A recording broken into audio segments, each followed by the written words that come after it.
Ladies and gentlemen, this time will you please rise for the playing of the national anthem.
Ladies and gentlemen, welcome to PPW, son of the Patriots! I think, Syndicate, you can do better than that. I say, are you ready for PPW action? But first, I have two special announcements. It has come to my attention that some people's birthdays is in the house this evening. One being the Patriots' father, and our very own Dr. Frank is having a birthday as well. So before we get the action started, I think we should sing happy birthday. What do you guys think, right? On the count of three. 1, 2, 3. Happy birthday to you. Happy birthday to you. Happy birthday, Mr. Patriots' father and Dr. Frank. Happy birthday to you. We love you, Dr. Frank. Let's hope that's not copyright struck on YouTube. Dr. Frank. You know what? Let me tell you something. I really appreciate it. Really, from the bottom of my heart. PPW, the fans, I love all you guys. Listen, let's have a great time. Great time tonight. Thank you, Freddie. Love y'all.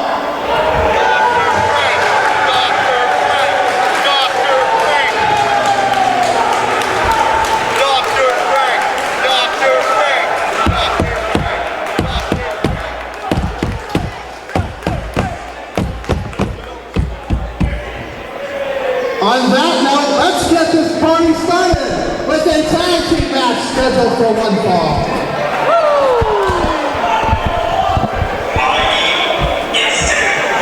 Ladies and gentlemen, welcome to PPW, Sons of the Patriots. I'm pumped up. I don't know about you, Johnny St. Clair. Let me introduce ourselves. My name's E. Julius Kuiper. This is Johnny St. Clair. I'm hot, I'm sweaty, and I'm ready for a night of wrestling. Pennsylvania, weighing in 145 pounds, Jack Silver, his tag team partner, from wherever he wakes up.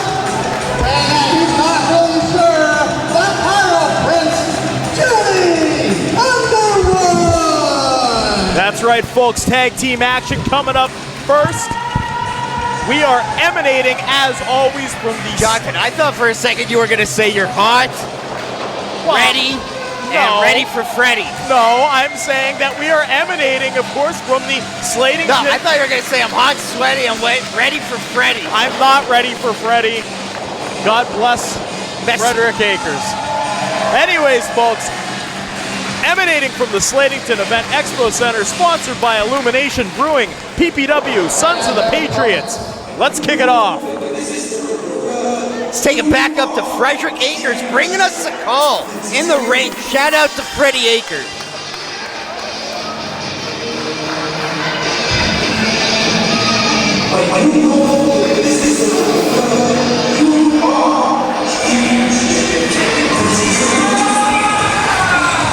And their opponents, the team of Vinnie Mac and the closer, Joey Martinez.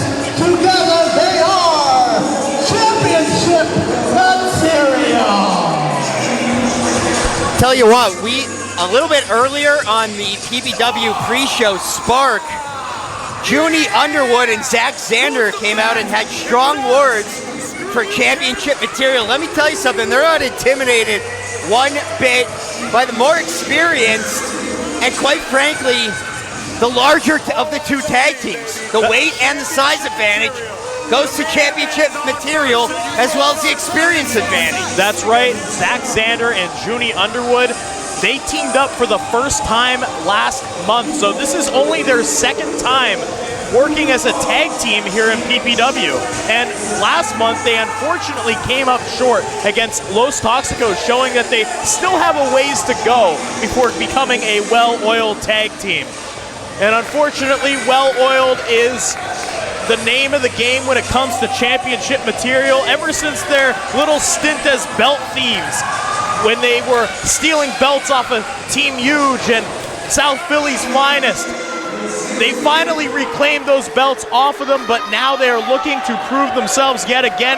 These past 2 months, they've been more aggressive in the ring than ever. You know, they came up short last month against CXR, but that loss has fueled their fire to propel themselves to the top of the tag division once again.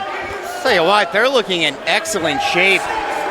Not an ounce of fat on either one. Championship Material looks like they are ready to start taking this division seriously. Absolutely. Joey Martinez looking like a Greek god up there. I could only wish that he had godly disposition as well, but unfortunately, we can't all be perfect. Well, you know, the Greek gods were known to be temperamental. That is true. It was basically a big soap opera up there on Mount Olympus. There's the bell. This lesson's over for the day. Let's get back to the match at hand here. That's right, Zach and Junie need to try and overcome the miscommunication issues that cost them last month's match, especially against a team like Championship Material, who've mastered the art of bending the rules. They've also mastered the art of tag team wrestling. Let's not take anything away. When they focus and they actually want to wrestle, they can really turn up the heat when they need to.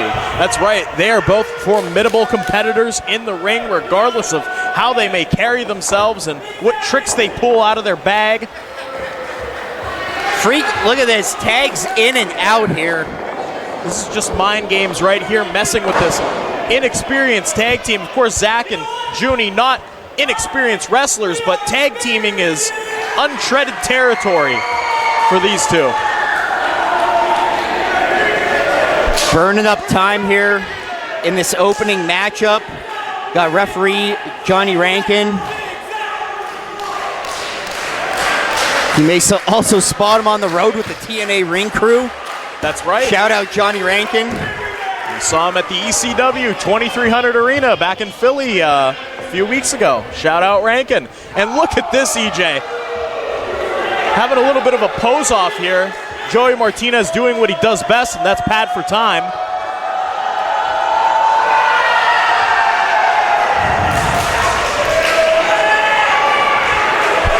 And you know what? He's not going to win a posing contest with Joey Martinez here. Unfortunately not. You know, props to Zach Zander. for trying, but this isn't it.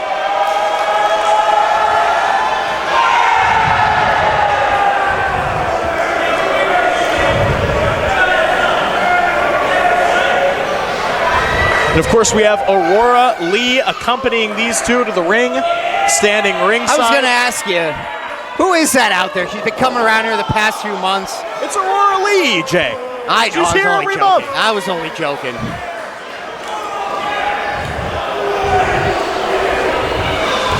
Bringing back the lost art of the wrestling valet. Don't see that too often anymore. No, not very much.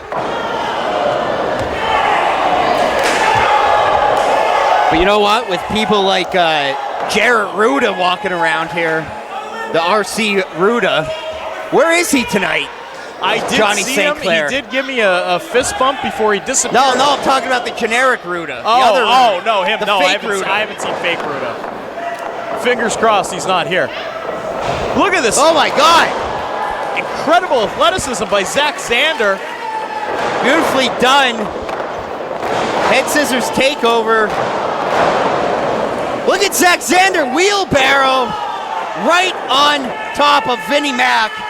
And now is the time to pose and celebrate. And you could already see some tag team chemistry. These two have been working on their game in this month past. We didn't see any of this last month. These two are improving by the day. Here we go, Zander with the punches directly to the face. Rankin's giving him the warning. Those are close fist punches. You can't just keep someone in the corner like that. Rankin's giving him the 5-second warning there. And just like that, Martinez has turned the tide in this matchup. Those explosive bursts of energy are a signature of Joey Martinez. Just an absolute powerhouse in the ring. Tag in of Vinnie Mac. Of course, Vinnie Mac, nothing to slouch at either. You know, you could tell me that these two are twins and I would believe it, EJ. Yeah, it's, I guess when you spend so much time with each other, you start to take on each other's features sometimes. Sometimes like a dog will start to look like its owner and vice versa. Right. That's pretty good.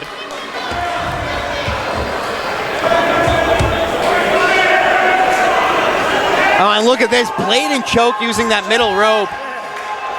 And Joey Martinez going down on a knee to lay in the taunt there.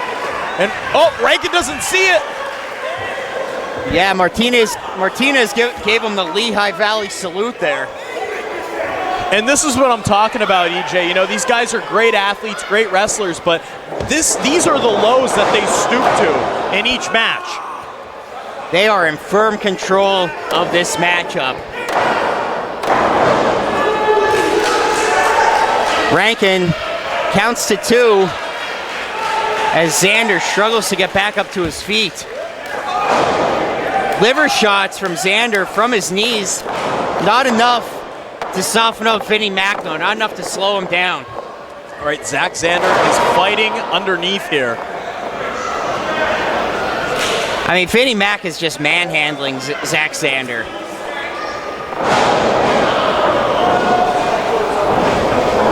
Off the ropes, boom, running knee.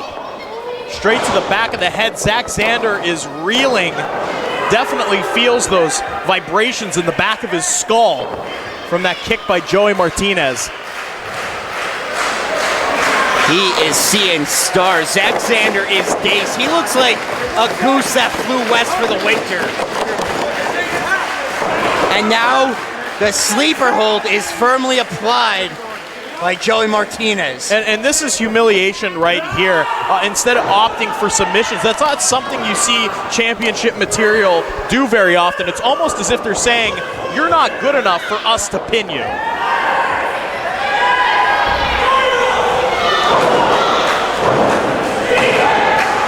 Zander trying to rally the energy of the crowd to will himself back to the vertical base. Right, needs to get that tag over on the opposite of the ring. Junie Underwood dying to get in. Zander works his way out, some back elbows, plucked out of thin air. Beautiful slam. Textbook wrestling right there. Joey Martinez calling on the crowd to no avail. Look at that shake. He drops the fist.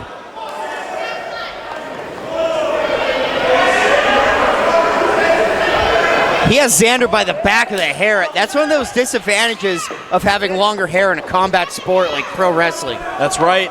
Joey Martinez got the shorter hair. Vinnie Mac a little longer, but of course he's taller. Zach definitely at a disadvantage in this situation. Oh, vicious power bomb from Vinnie Mac. They're just taking their time at this point. You know, they should be trying to end this one, though. Well, Joey Martinez and Vinnie Mac relish in bullying their opponents. It's not enough just to win the match. You have to humiliate them as well. If Xander could score him out, look at this, fight him back. If he can get the tag, it's a new matchup. Oh. He gets out, reversal. Here's our comeback.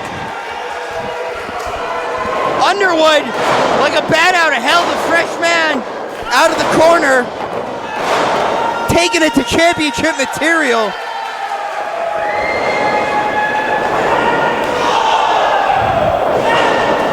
Look at that. Running knee into the corner. Continues with the offensive assault. Beautifully done. This is an orchestra of offense from Junie Underwood. A symphony of slaughter, if you will, with the kick to the back. Double kick.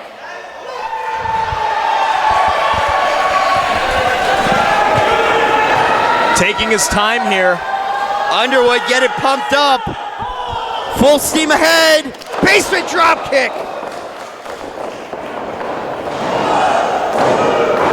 Broken up by Vinnie Mac. I thought that was it.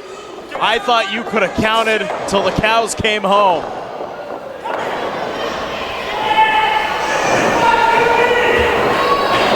Underwood looking again to put this one away.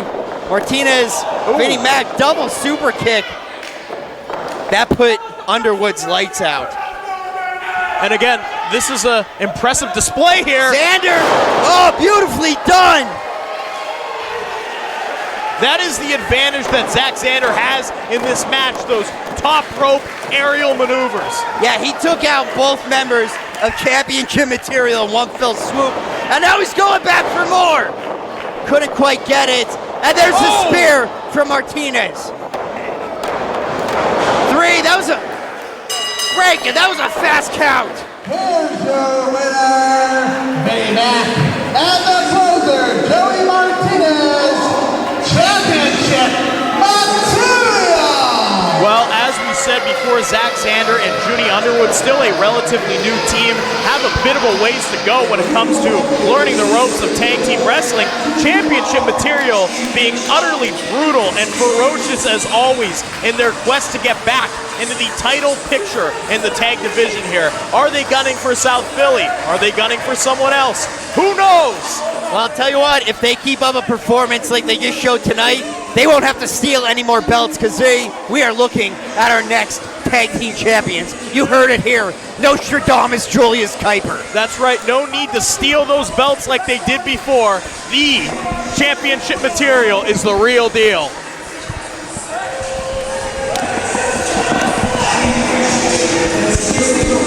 Welcome to the booth, Paul.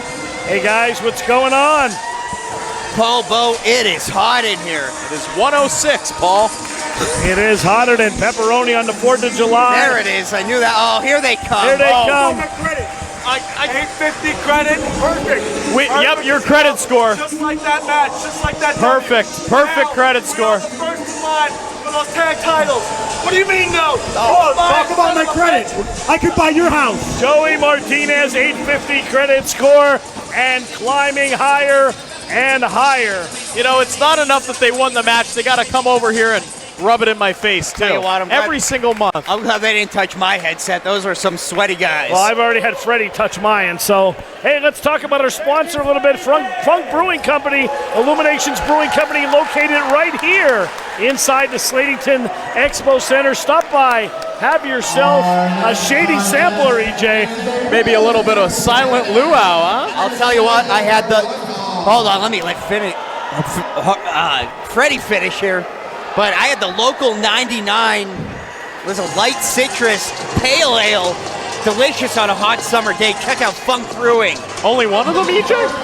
Brooklyn, New York. Well, The Latina Spice, Nat Castle. Nat Castle coming to the ring. Johnny, tell us a little bit about Natty Castle. Well, Nat Castle sometimes accompanies Los Toxicos to the ring, but she is a competitor in her own right, and she's been attempting to carve out a piece of the action for herself.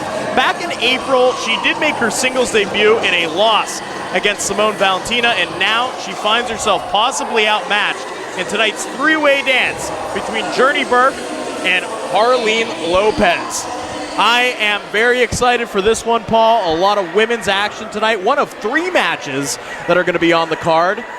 Well, and I'll tell you what, Johnny, I mean, whoever wins this match tonight should be considered probably the #1 contender. Wouldn't you say so, EJ? I believe that stipulation was put in place. We mentioned that on Spark. Well, I wasn't on Spark. And here she comes, Journey Burke, Esquire. Journey Burke, Esquire. And Journey seems to be a little desperate for a victory here. Last month, she was pinned by Danny Moe in a singles match, and now she basically has to claw her way back to the top. Like I said before on Spark, our pre-show, everybody's gunning for Sammy Chaos's head. Yeah, absolutely. EJ, one thing I wanted to say about Journey Burke, and you would probably notice the change more than anybody, she's gone back to a little more of a hardcore style. You see the black tights, the black shirt. She's gone hardcore. This warrior has gone hardcore. I'll tell you what, she now calls herself the master of lawfare, Journey Burke. And speaking of hardcore, Paul, I'll tell you what, it doesn't come any tougher than Harleen Lopez. We haven't seen her since March. She was out with a concussion. And I'll tell you what, if she wins tonight, Sammy Chaos or Adina Steele, whoever that champion is, has a bullseye on their back really big. That's right, and Harleen might have been out in PPW, but she's been keeping busy in the months since. Just in May, she had matches in other independent wrestling promotions against Stardom's Megan Bain, as well as Ring of Honor alumni Cheeseburger in an intergender match. And I'll tell you what, she was trained by Cheeseburger, so it's a little bit about the student and the master going one-on-one.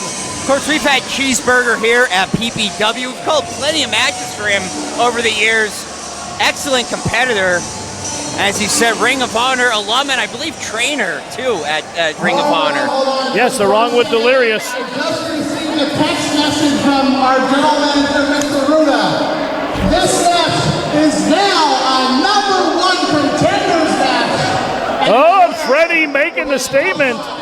PPW Women's Champion. We are getting Acres overload tonight. Well, I'll tell you what, we announced that a little bit earlier. Mr. Ruda, I guess, had to text Freddie to remind him that. Freddie didn't watch Spark. There's your answer. Exactly. He's not subscribed to our PPW YouTube channel, but I know all of you are. And we got all the scoops.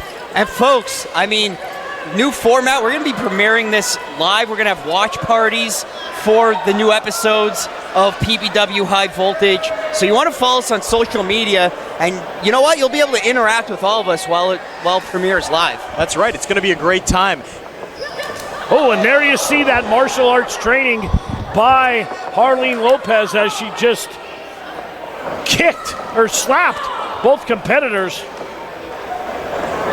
That's right. Harleen Lopez is a prize fighter, Paul. And look, I know we're not supposed to be biased here, but I'm a big fan. I've been waiting for her return these past few months. And a drop down there, toe hold there, and Harleen was hung out over the second rope. And Journey Burke and Natty Castle, a little bit of alliance here, EJ. Absolutely, but you know, in a triple threat match, alliances are always short-lived, Paul Bo. Yes, they last about as long as your marriages did. You know what? Let's not even bring those up. It's like Voldemort. Castle now with the go behind out. Journey Burke switches position, drops her down, and Castle off that middle rope. A la Rey Mysterio drop kick down low. tell you what, Nat Castle is playing to her natural advantage. She has that low center of gravity. You know what? That makes it difficult for a taller fighter to challenge her in that ring. She's quick and she can get underneath her holds. Look at her walking the rope. Nice lucha arm drag by Natty Castle. Unbelievable. And of course, Harleen Lopez taking a strategic route in this match, waiting for the right moment to strike. Look at that, Paul. From behind. There's that little bit of that amateur background that Harleen possesses. You know, I was talking to her before the event tonight, and she said that was her second concussion she suffered a few weeks ago. The first one was when she was wrestling amateur, and there's that freestyle Tell you technique what, right there. female amateur wrestling is a growing sport all across the country. High school girls wrestling is a growing sport. And you know what? You're going to see a lot more women in wrestling with that amateur background in the coming years. That's right, and Harleen is in peak condition here. The way that she performs, the way she locks in those submissions. It's not something you see very often, especially around here. And I think she's just a joy to watch. And again, if I had to hedge my bets on anybody taking the head of Sammy Chaos, it would have to be Harleen Lopez. Oh, big back elbow by Journey and another back elbow. Hard whip to the corner. Journey stacking them up. Look at that. Oh man, big boot washed the face of both of them. Lopez got the end of that one. Stacking it up like a disposition. And you could tell that. Whoa, man. Wow. Here's a roll up by Journey, roll through by Lopez, and a kick there, Pele kick on the ground. EJ, I think that was more instinct by Journey Burke. Yeah, absolutely. And now she is taking control of this matchup. Tried to hook the leg there. Harleen Lopez managed to reverse. And there's Nat Castle in the mix. Back in the mix, I should say. Double leg takeover, a little bit of amateur there from Journey Burke. Yeah, no one's going to get a pinfall when all three women are in the ring. Just not going to happen. Freddie on way to the commode, as you can see him running there. He gave me the wrong ring cards. I don't need ring cards. I'm a pro, EJ. Look at this. Harleen Lopez masterfully working her way out of those dual whips. You know what? I was going to ask you, Paul, but what were you doing letting Freddie in there? Look at that. Harleen Lopez with the German suplex, and she held on.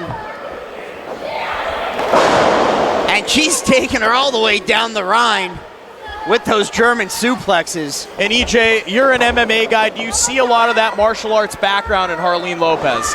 You know what? You see more, as we said before, that amateur wrestling, which has become a foundation of modern mixed martial arts.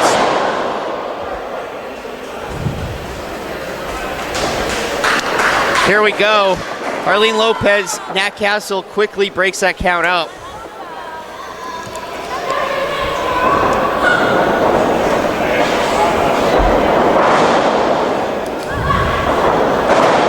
Lots of strength displayed by Nat Castle here with those takedowns. Absolutely. Off the middle rope. We have a rambunctious fan coming up behind He's us. our ring crew guy. He's our, he gets the gear. That's Bilbo Baggins. We hired him from the Shire. Oh, nice face plant by Natty Castle. Here we, and looks like Nat Castle missed her chance there as Journey Burke rolled outside. Sorry to interrupt. This could be a chance, as I said. Hard to score a pinfall. Oh, man! Not to cut you off, Johnny, but did you see that headbutt? I did. Right on the bridge of the nose. And now there's the submission there. And Natty, no time she's going to tap out. Ladies and gentlemen, here is your winner, the Spiteful Blue,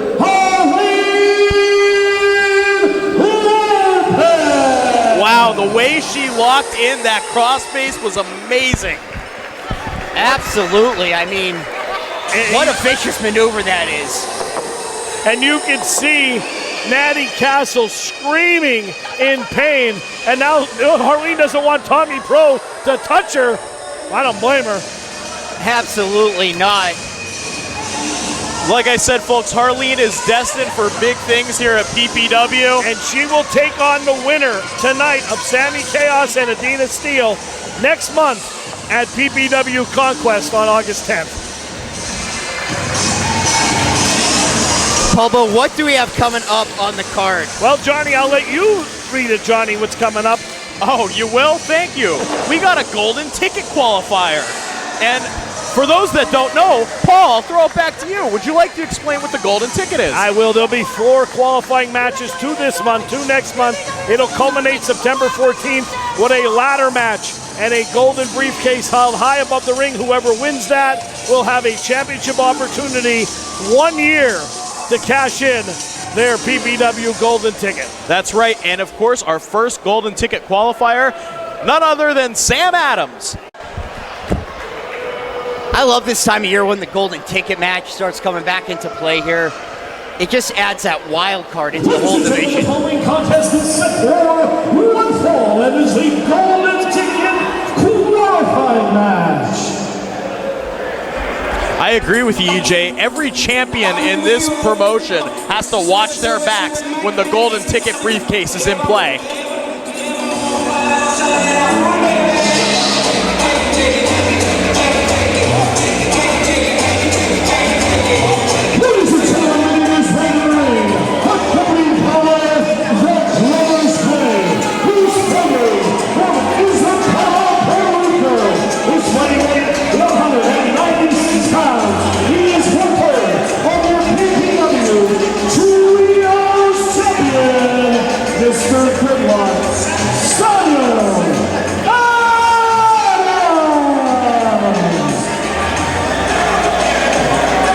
Sam Adams making his way to the ring with the Syndicate in tow.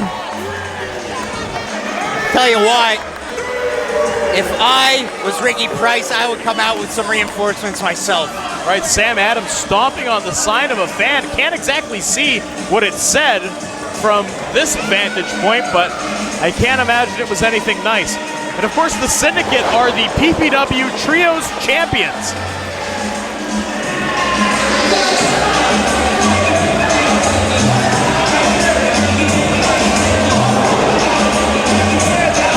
And this gang of miscreants has made it clear that they are after as much gold as possible. That golden ticket briefcase just may make their dreams come true.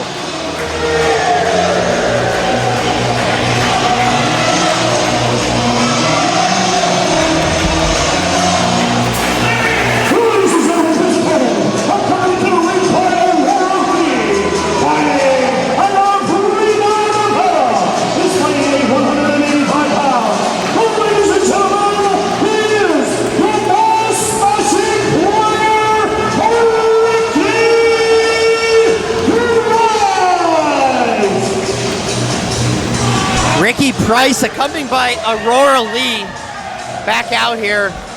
She's earning her pay tonight. I mean, hopefully that's not the only reinforcements he brought out here. I mean, nothing against Aurora Lee, but Brothers Gray are big dudes. Yeah, to be honest. Well, even maybe, with those platform shoes she has on, it might add 6 inches. well, maybe Sam Adams has turned over a new leaf, EJ. Maybe he won't attack look anybody. at that. Speaking of turning over a new leaf. I spoke too soon. Ricky Price with the Fez press into the beatdown.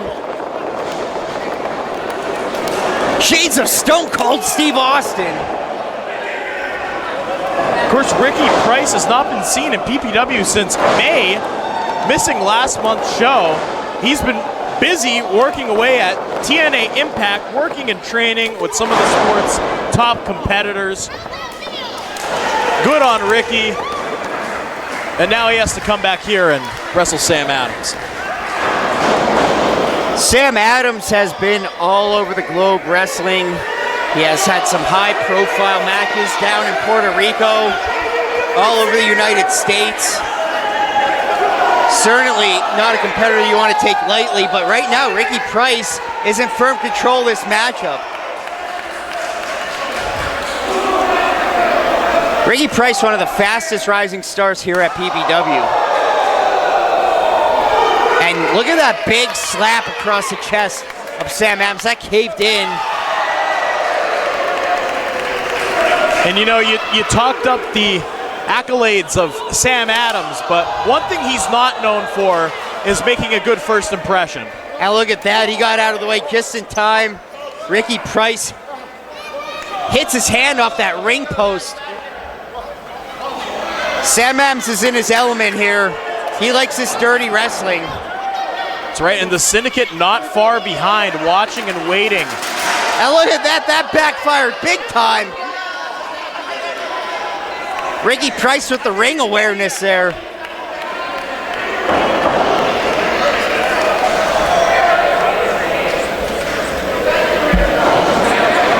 Back in the ring. Carden desperately trying to gain control.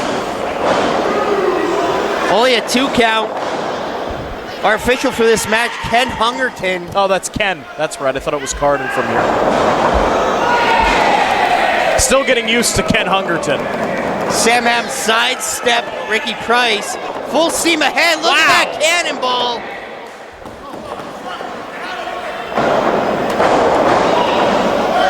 Sam with a little dirty pin there, placing his feet on the ropes. That's par for the course when it comes to Sam Adams. And now he's picking a fight with Mr. Hungerton. Oh, look at this, the Syndicate on the outside. Aurora, do something! You know, like she needs something like Cornette had that, the tennis racket with the piece of metal rod in it. Yeah. She needs something like that to even the odds a little bit. Maybe a loaded high heel. Yeah, maybe just a 2x4. Oh no, that's Jim Duggan. He already has that. How about a machete? I don't think that would pass security, EJ. Look at that! Axe handle smash.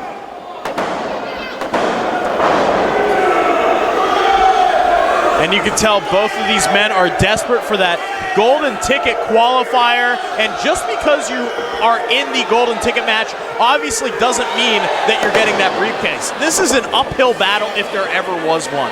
Yeah, you definitely earn that briefcase every step of the way.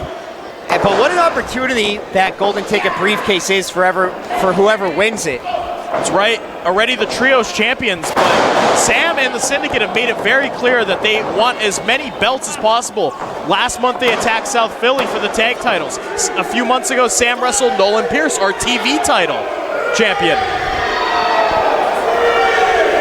And it's possible if he does win that briefcase that he could even set his sights as high as the heavyweight title. Facade's going to have to be watching his back. Absolutely, a big target, as we said before. Ricky Price dodged that one. Oh, unbelievable. Lays out Sam Adams. With the cover. 1, 2, 3, no! Ricky Price almost advanced in the golden ticket tournament here. And I thought that was it. But Sam has managed to.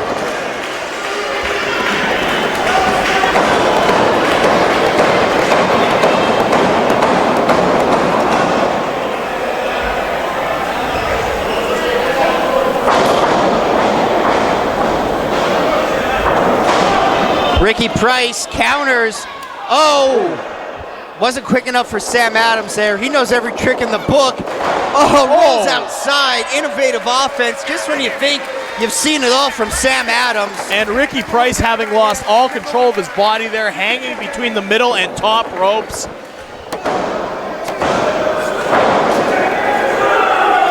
It's again another pinfall attempt by Sam Adams, but that just goes to show how much mastery Sam has over his offense to leave you hanging there from the ropes, completely stunned, unable to do anything. And here we go again, very vulnerable position for Ricky Price. Oh, I don't like this. Oh, no. Oh, come on. Look where he's shoving that boot heel. Oh, my God. That's the stuff of nightmares right there. Oh.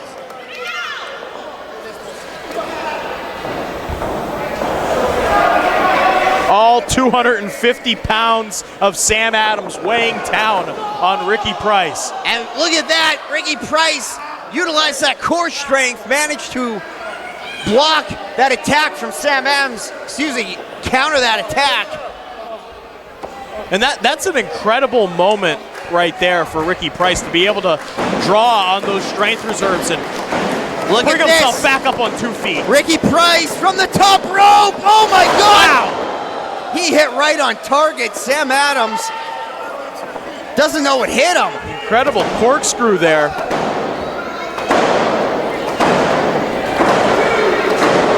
Unfortunately, Ricky Price is getting dangerously close to Salem Gray. Needs to hone in on his ring awareness in a match against the Syndicate for sure.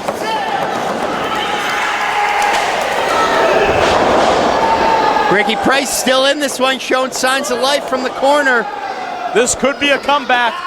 From the middle rope, beautifully done drop kick from Ricky Price. With the kip up. Locking in that punch.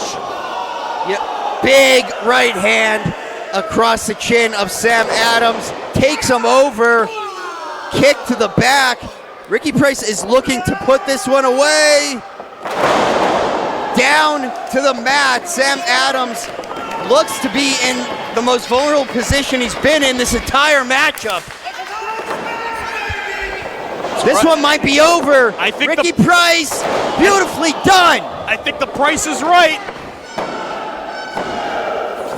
Sam Adams manages to hang in there, perhaps just on willpower, on instinct alone. Sam Adams is like a cockroach, difficult to kill. And he just keeps coming back. And he just keeps coming back, thank you. You'll see him coming up out of your drain at night.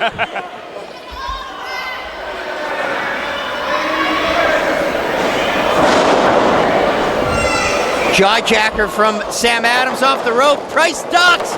Big spear. Wow.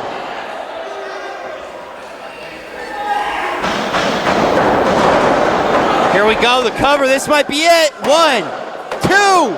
Oh, the ring awareness of the veteran Sam Adams.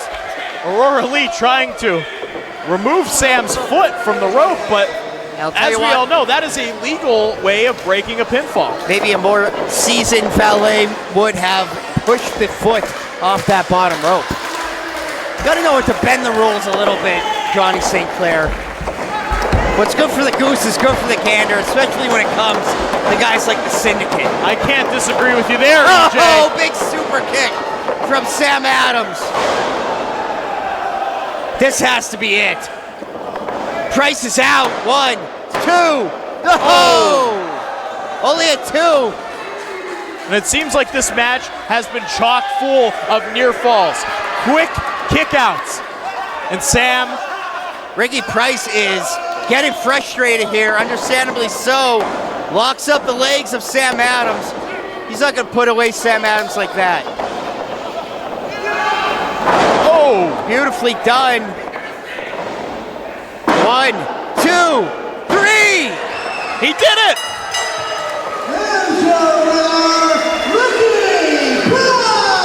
And I think the steam has ran out in Sam Adams' engine. That was anybody's game coming down to the last minute there. Absolutely, Ricky Price managed to get Sam Adams down on the mat. He utilized the opportunity, got him that 1, 2, 3. And Ricky Price walks out of here and advances in that golden ticket tournament. Right, this battle is far from over. Ricky Price, now the first entrant into the golden ticket match, coming in October.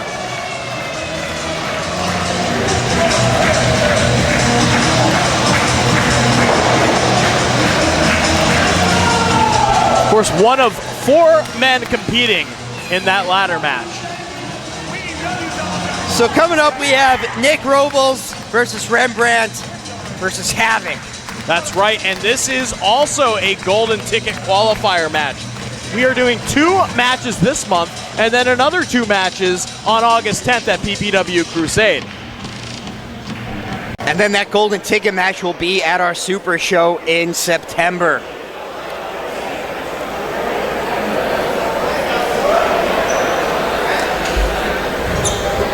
Bobo, well, Our next contest is the Golden Ticket Qualifier match, scheduled for one fall.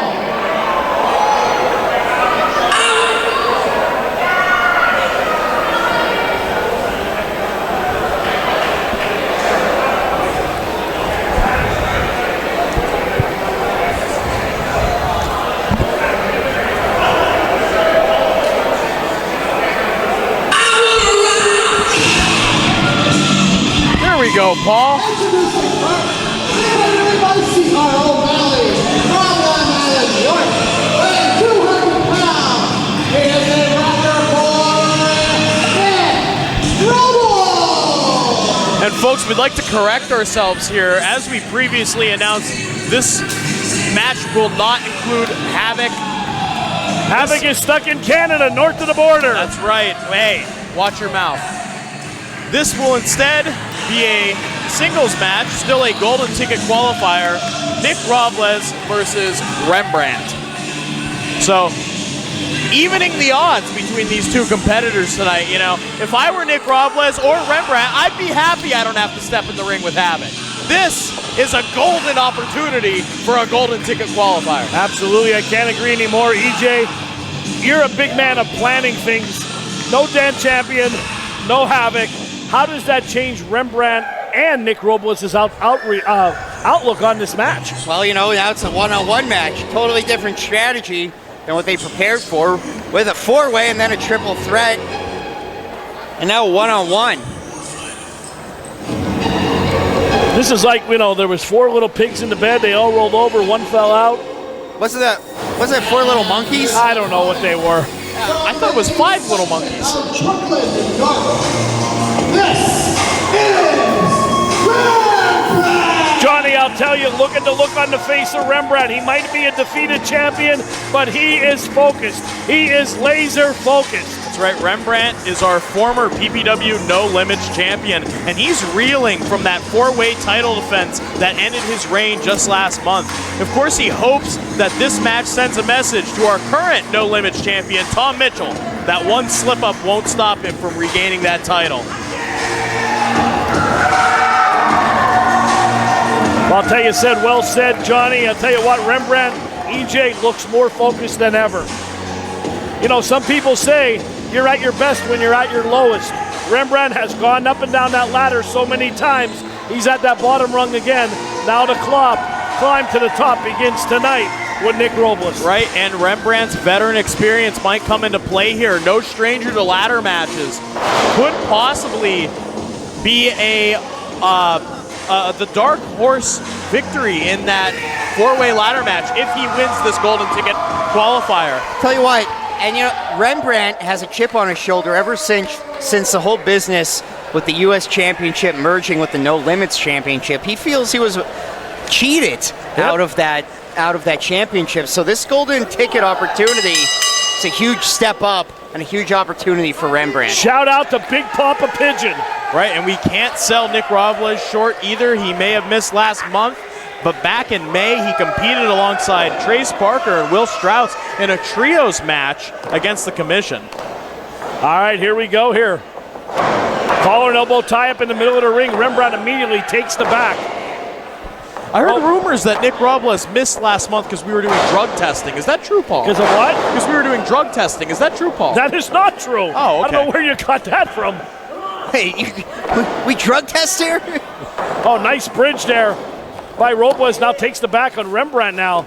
Little amateur wrestling there, and now into an abdominal stretch from the knees. Something you don't see often. And you know, he may like to have fun in that tour bus of his, but Nick Robles is definitely a wrestler's wrestler. He knows his fundamentals. Very young, just getting into the game, but no one to overlook, you know? No, and he's a graduate of Creative Pro Academy, and we know the lineage there, EJ. MJF, Max Caster, the list goes on and on. Brian Myers. Right, Chris Statlander. They are a revolving door of incredible wrestlers and athletes, and Nick Robles is no different. Absolutely. There's always certain training schools and training academies where you know you're going to get quality talent coming out of there. You know, I asked Rembrandt where he trained. He told me that he's self-learned. Here we go. Look at this exchange and roll-ups here. Well, Rembrandt goes for the kick and Robles takes it. Very innovative offense by Robles with that arm drag. And Rembrandt naming himself after the artist, fashioning himself an artist in the ring. You can see it with his unorthodox style. Went for the back elbow, missed there. Rembrandt dropped down by Robles. Rembrandt up and over. Mile a minute action here. Drop kick right on the button by Robles. Speaking of art, that was a work of art right there. Floats over, shoulders down, and a kick out at 2. Hot, steamy night here in Slatington, mid-July. PPW Sons of the Patriots. Paul Bull alongside Julius Kuiper and Johnny St. Clair taking you every step of the way. Yeah, this event should have been named the Sauna Slam, not Sons of the Patriots. And there you see the heat and the perspiration of Rembrandt just slipped right off Robles' shoulders. Yes, the sweltering summer heat of the Slatington Event Expo Center getting to us all here. Paul, but you think it's hotter here or at St. Joe's back in the day? Oh, I don't know. That's a close contest. This place will give them the run for their money. Well, I'm thankful I'm not under those ring lights because these matches are dead. This heat could take a toll in the match. It could be a factor. And you can see that later on down the line where conditioning is going to come in, and big spine buster by Rembrandt. You know, we might be joking from behind a commentary desk, but those variables do play a role in a match. Absolutely. Tell you what, this is a more focused Rembrandt we're seeing here. His eyes are on the prize. Rembrandt just stalking Robles now, has him bent over that top rope. Will we see a clean break? He'll break at 4. He doesn't want to get disqualified here. Even by disqualification, Robles would advance. European uppercut by the artist formerly known as.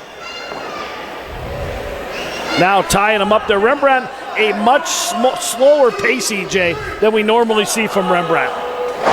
Ooh, vicious kick there. You know what? Speaking of the artist formerly known as, shades of gold dust in Rembrandt's style there, especially with that last maneuver, that vicious kick against the ropes.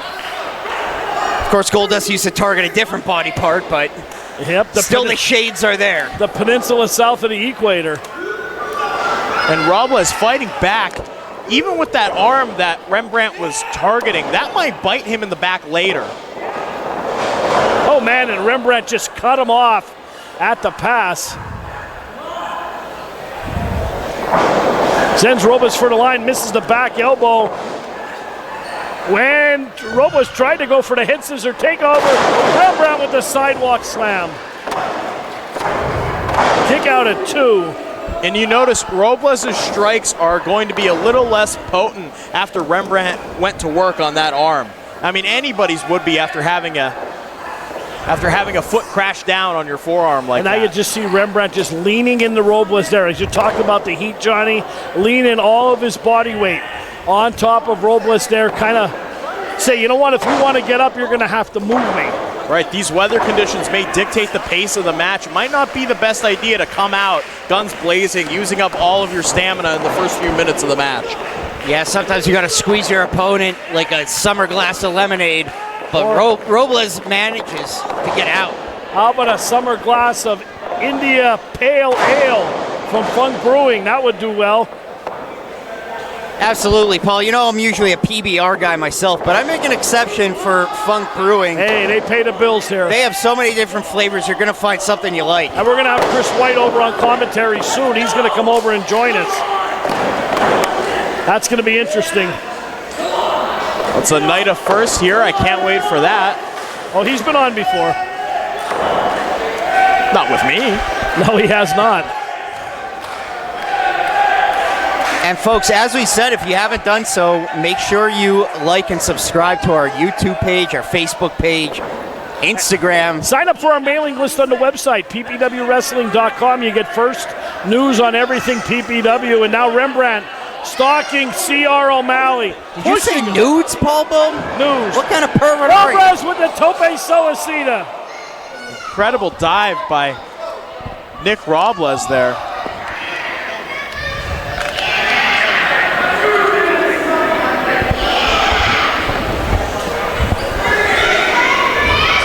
And the count has started, moving up to 4. Both men on their backs.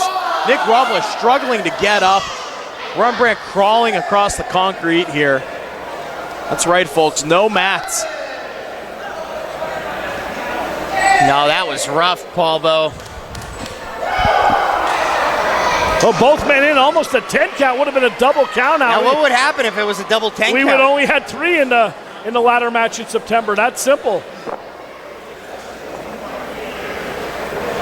I think Rembrandt would have demanded a rematch if that happened. Well, here we go. Chops galore now from their knees. And wow, you could tell that both of these men are exhausted. They're at their limit. The pace has been slowed completely. This is going to be a test of willpower here. Who can hold out the longest? Oh, Robles firing away.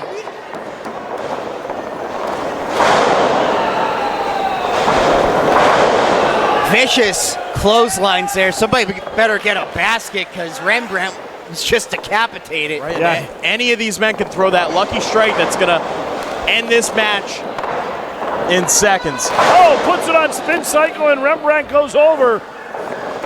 Give up by Robles.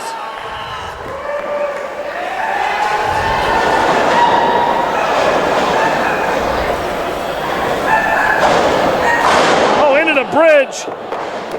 Beautifully done. Holbert way out of position there. And Robles is going to have something to complain about there. I think he could have got a 3 count there. Yeah, a lot of wasted time there from our official, but you know, in the heat of the moment. Well, Jim's not a physical specimen to begin with.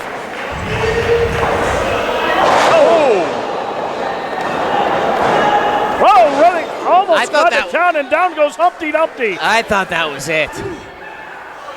That was very close. Holbert went over and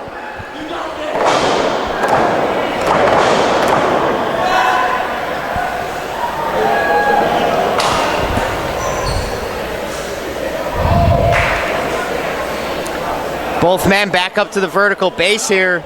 Rembrandt almost going for that kiss of death there. Looks like Rembrandt was in control, but reversed by Robles. oh man! Dropped him right on his shoulder, floats over. 1, 2. His feet are on the ropes. Good eye by Eagle Eye Holbert. And you can tell that's a rookie mistake from Robles right there. Ring awareness down, did not realize that he was pinning Rembrandt that close to the ropes. That's a mistake you never want to make. No, absolutely not. Especially with someone who knows their way around the squared circle. Rembrandt is a veteran, make no doubt about it. He knows his way around that ring. And we're back to those strike exchanges. The Rembrandt attempting to rake the eyes. Full steam ahead. Robles catches himself. Oh, look to get that springboard. He was caught. Oh, man, that's so sturdy footing.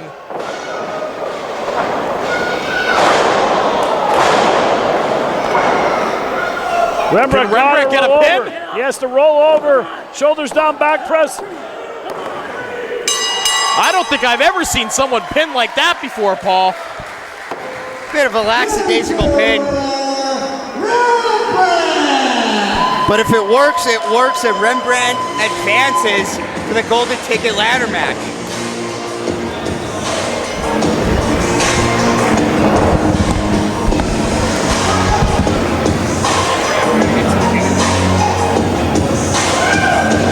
You get me a water.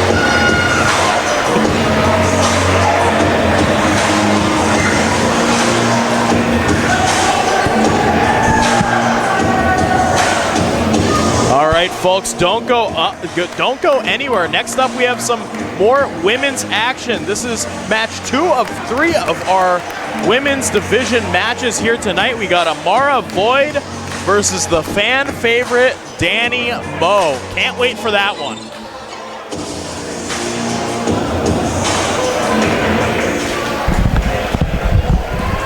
What do we got coming up there, St. Clair? Well, EJ, I just told our audience, I don't know if you had your headset off, I just said we got some more women's action coming up. I was getting some notes from the back there. Oh, okay. I guess they're not including me anymore. We got Amara Void versus Danny Moe.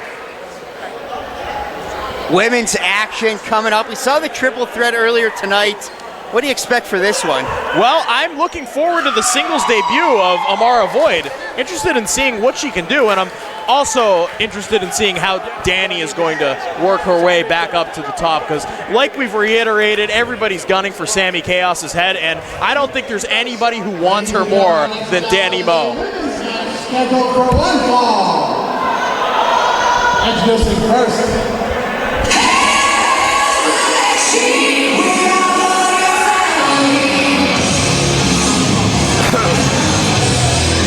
From Death Valley, California, she is Amira Void. Amira Void trained at MCW Training Center. Her rookie season here in the squared circle, doing very well. Wrestled Gia Scott a couple weeks ago, former MCW heavyweight champion. She's been wrestling up and down the East Coast. She's got a future so bright, Johnny St. Clair, she might need to wear shades. All right, You're starting to sound like Norbert there, Paul. Yeah, you're talking her up. Let's see what she has to demonstrate in the ring for us tonight. I've never seen Amara Void. Well, she's going against one of PPW's first ladies. Actually, probably the first lady of PPW. And her opponent from the Steel City, Pittsburgh, Pennsylvania. She is Dynamite Danny Moe. And as I said before, Danny Moe, fan favorite and former PPW Women's Champion, is trying everything she can to get another shot at Sami Chaos, our current champion, who defeated her back in April at her Super Show to win the title. She's trying to work herself back to that title scene in singles competition. And this is a match that could potentially propel her up on the card. Yeah, I mean, Danny Moe needs a victory here. There's no secret about it. If she wants to get back in that title picture, when you're at the top of the mountain, I said it before with Rembrandt, you get knocked down, you got to get back up, and you got to start with your first step at the bottom step. And of course, the PPW Women's title is going to be defended tonight in our co-main event, Adina Steele versus champion Sami Chaos in a lumberjack match. First of its kind here at PPW, a women's lumberjack. Jeff Carden has called for the bell, and we are underway. That's right. I wonder how Danny's going to feel if Adina manages to take that title off of Sami tonight. I think Danny really wants that moment of reclaiming that title against Sami. So the pressure is on for Danny to win this match tonight. Not only that, but to luck out in the main event's results tonight, too. Yeah, I mean, yeah, it's a win-win, and Amara Void is standing in her way. Here we go, collar and elbow tie up again. Danny's going to take a side headlock, really wrenching it in, and sends her for the ride. Drop down by Amara. Danny up. Oh, and a big right hand right across the jaw. Snapmare takeover by Danny Moe, just that quick. And Danny showing her I never thought I'd say Danny being a veteran into this only about 3 years, but she is now a veteran, yeah. I didn't know that. I thought, you know what? Okay. Yeah, Danny hasn't been wrestling a long time. You wouldn't know it. And she carries herself like she's been wrestling for 30. Absolutely. Amara's going to send Danny in for the ride again. And look at that, some of that expert offense right there, that slap to the abdomen. Doubled her over, gave her an arm drag. Danny coming in, misses wildly. Is Amara up on that second rope? And there we go, another lucha arm drag this time. And when Danny sees an opening like that, she will not hesitate to take it. That's something that she took from her partner Facade. Because you notice a lot of the similarities in their styles of offense. They're striking, they're kicking, very similar. Amara charging in, nobody home, no water in the pool. Pinning predicament, rolls through, pushes right through. Danny Moe, she went for that kick and missed just slightly there. Matchbook cover, kick out again. Amara knowing how to keep her distance from offense like that, that's something that a lot of rookies don't notice their first time around. Amara works a lot of strong style. She's another one with kicks and strikes. And now there you go, right on cue, some kicks to the midsection, European uppercut. Danny in the corner, Snapmare takeover by Amara. Went down low. Clothesline now rolls her up. Matchbook cover again the other way. And a kick out at 2. And of course, Danny Moe, a guest on Talk is Jericho earlier in the week for her expedition to Mount Everest. Absolutely, she was on the learning tree.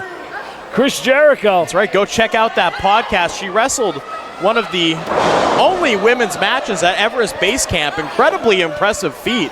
Absolutely, and to be on Jericho's podcast, I know her and Facade met Jericho in Pittsburgh. Great to see Danny getting it done all over the country. That's right. I don't think you could climb that mountain, Paul. I can't climb number 12 in Partysville. Amara now taking right in at the right spot. We're talking about stripping pits here. We said that Danny was climbing Mount Everest. I said, I can't climb number 12. You can't climb the stairs. That's true. Amara, though, you talk about climbing. She's climbing her way to the top here and taking over. Absolutely. I'm very impressed with Amara Void's offense. Definitely knows her footing, knows how to keep her distance, strikes when she can. She's going toe-to-toe here with Danny Moe, which is not something that everybody could do in their singles debut. And EJ, she's holding her own. I know you were out getting some notes from the back. New production crew here tonight. Shout out, giving me lots of notes, keeping me up to date. Oh, man, big spine buster by Amara Void. Single leg cover and a kick out again.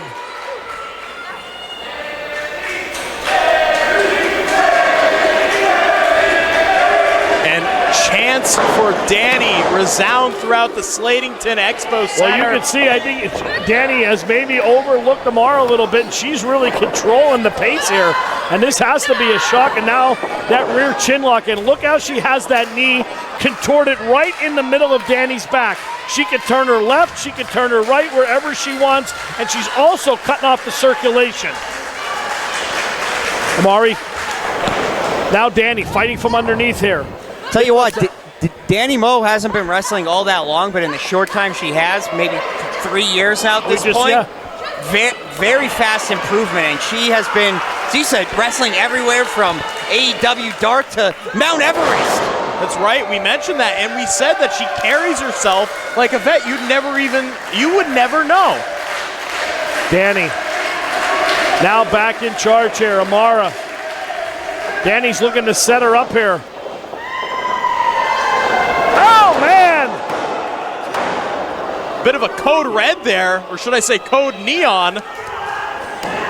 Neon blaster.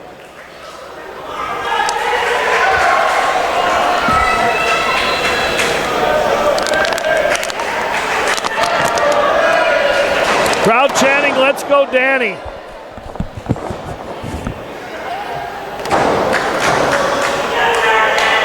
Danny trying to fight off, trying to get to that vertical base. Oh, man, again, that was like the winds of change.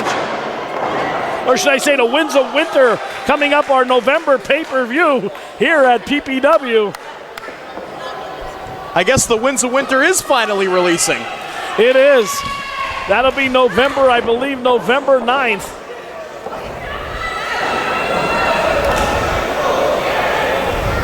Right after Thriller. Oh, wow! Michinoku driver.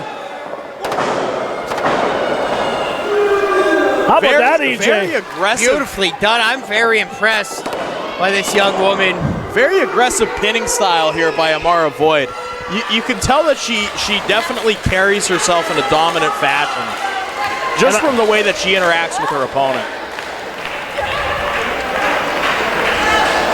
Look at this, in firm control. Never seen Danny Moe manhandled like this. Should I say woman-handled? Backs her into the corner, and that second turnbuckle is flopped down there. We're going to have to get that repaired at intermission. We'll have to get Hector out there to fix that at intermission. And EJ, you bring up that point, but Danny Moe's had a rough time these past few months ever since losing that title to Sammy Chaos. She's really fighting and clawing her way back uphill. Look at this, clawing her way back into this match as well. Plants her down, floats over, shoulders down, outside leg. She's got it! There we go. Danny Moe with a big, big victory.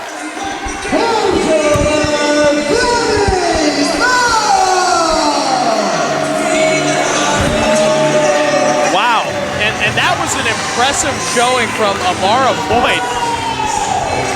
Going toe-to-toe with the one and only Danny Moe in her singles debut. Paul, I'm excited to see more of Amara here at PPW. Can we expect to see more of Amara? I think we can.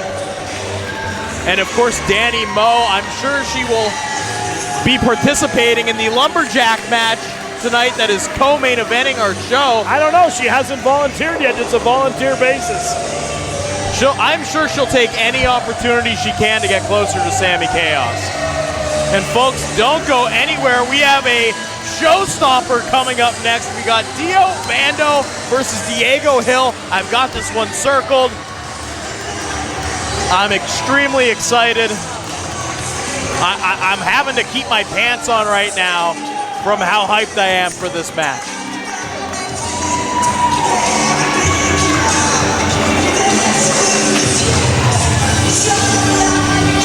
And shout out to Chris White for bringing us water here, because we definitely need it as the heat, Ladies and gentlemen, the lights. This contest is scheduled for one fall. Introducing first.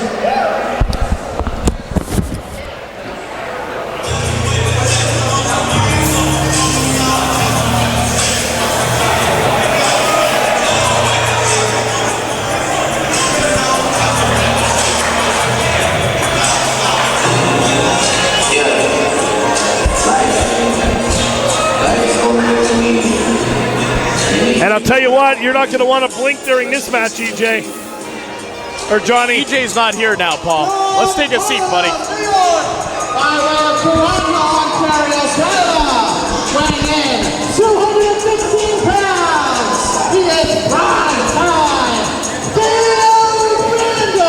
Dio Bando, baby. That's right, it is Dio's world, as he said earlier on the PPW pre-show Spark. And tonight, he is facing Diego Hill in their long-awaited rematch. Tell you what, Diego Hill said that everyone at PPW was his son, and he was their father, so I guess that makes him Daddy Diego Hill. Again, you can get call this on. Dio said it, not Diego. I said Dio. Oh, Dio. That's Dio in the hill, in the Dio, ring. Diego. I know who Dio is. He's in the ring. Where's Dora?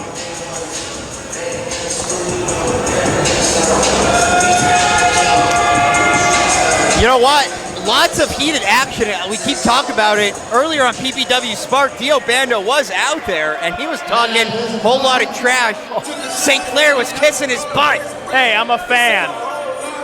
We all have our You should have favorites. wore lipstick. Come on. He has it on.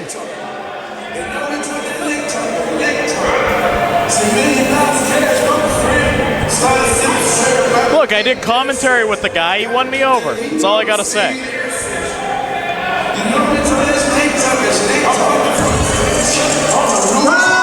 Virginia, Beach, Virginia, weighing in 183 pounds, he is dive bomb, Diego Hill. And the winner of this match next month will face Chris Slade in a golden ticket qualifying match. The picture-perfect assassin returns to PPW after a lengthy absence. Right, big return from Chris Slade, and you know the PPW Nation is waiting anxiously for next month. And that will be happening on August 10th, PPW Conquest. Tickets will be available soon. Tonight.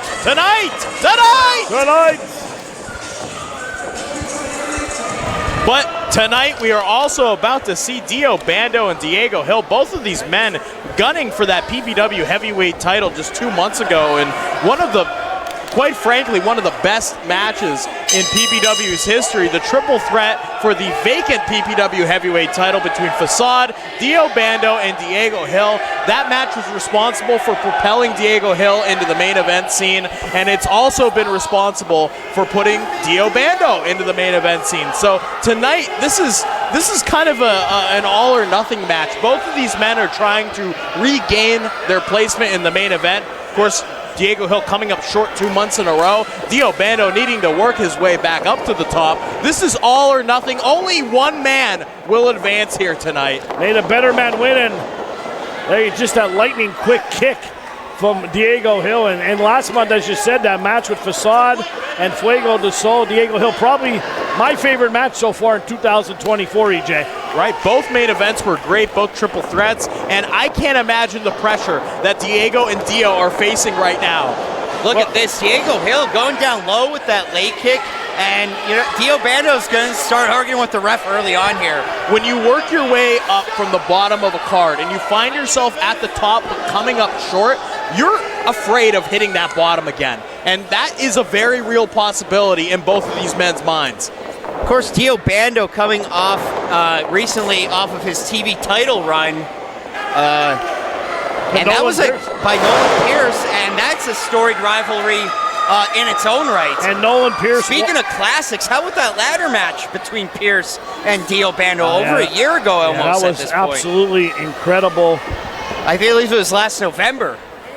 Bando now going to send Diego Hill for the ride hard into the corner. And Diego just measures, Dio, just measures Diego in that corner and delivers it. Working the arm, both men being very cautious in the early going here. Right, well, I think both of these men are stylistically inclined towards one another. There's similarities, just like Jotaro and Dio in JoJo's Bizarre Adventure when they had the same type of stand. Similarly, Dio and Diego have the same type of style. Absolutely. I don't know if you're talking about JoJo, the kid you work with, or JoJo Circus. I have no idea what you're talking about. Speaking of style, he's going to walk the line, not to cut you off, EJ. Diego Hill up top. Oh my God, look at that. Little yo-yo on the ropes. Oh, Mexican scissors, head scissor takeover. Pablo, as I was saying, speaking of style, Dio Bando usually comes out here wearing like a fur coat. He didn't have that on today. Stomp right to the back. Floats over back press, kick out at 2. And that is our first pinfall of the match here. Only a few minutes in. Diego Hill hoping to end things as quickly as possible.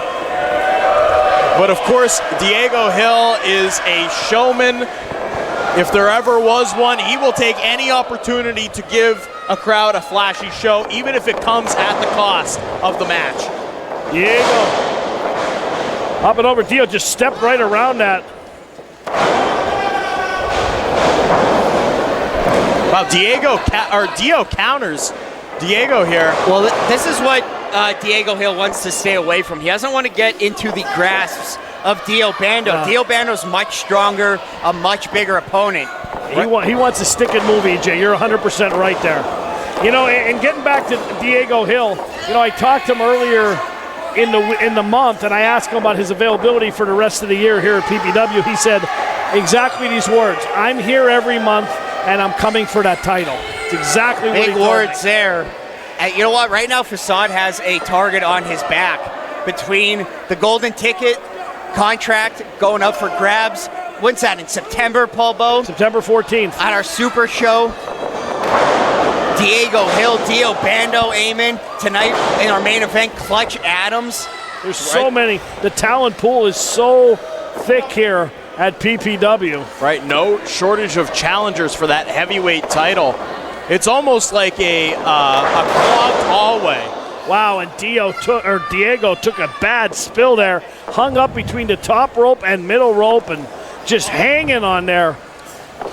Dio just picking him up dead weight. Maybe hit his ribs there and knocked the wind out of him. Dio using those long legs to his advantage here with that backbreaker. Kick out at 2. That's not something that Diego can pull off on him. Dio's definitely using his own athleticism to his advantage here. Diego trying to get his footing underneath him there.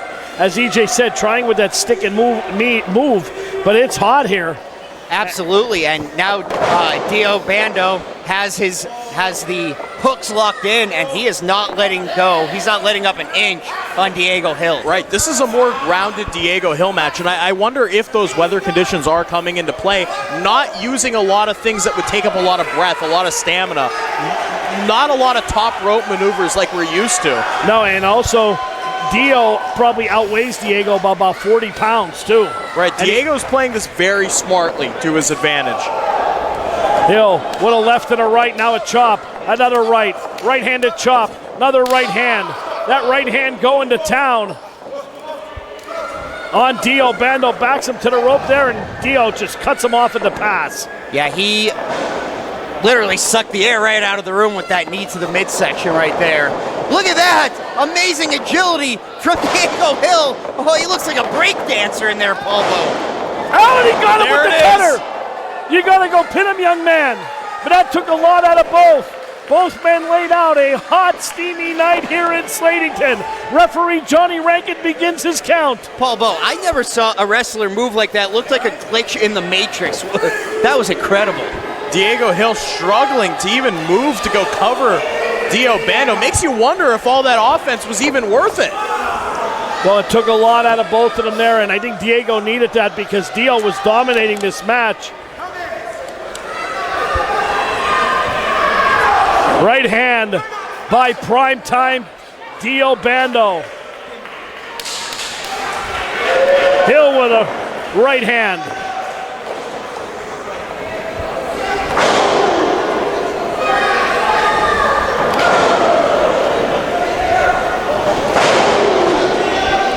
Both men exchanging haymakers.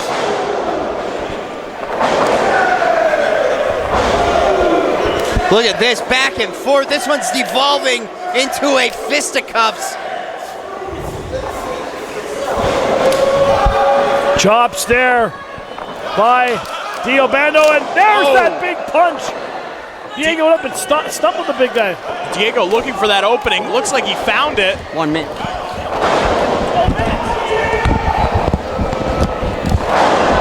Wow! Look at that. Look at that spinning leg kick off the top rope from Diego Hill there. Impressive. Starting to use more of that aerial offense as the match goes on.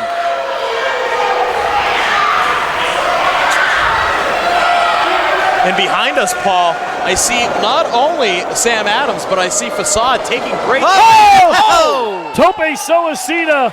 Don't take your eyes off this action, Johnny St. Clair. That's right. I was going to say, though, this match, we have the men of the main event scene here in PPW taking interest, watching. Oh, Diego slipped. Took a bad step. Those ropes get very slippery with the humidity here.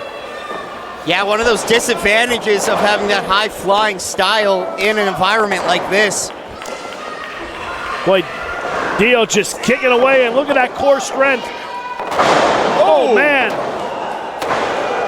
Kick out at 2.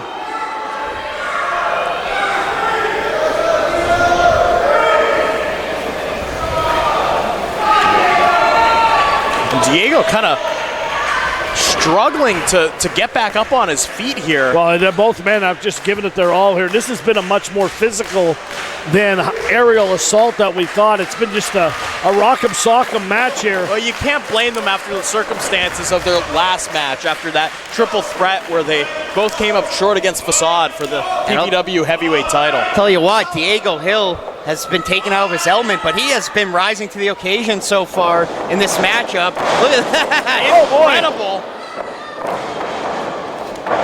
Oh! Dio caught him when he went for that moonsault. And he's calling it for this is it. He's going for the finish. Big slam. 1, 2. Wow. Oh, lightning fast counter. It's like he set the world and stopped time. Got his arm up at the nick of time.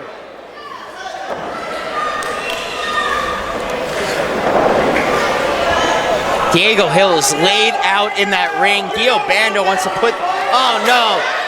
You don't need to do this, Dio Bando. Come on. You don't need the chair. No, he's getting a chair, EJ. Oh, come on. Yeah, he can't risk disqualification. Rankin trying to talk him down from it.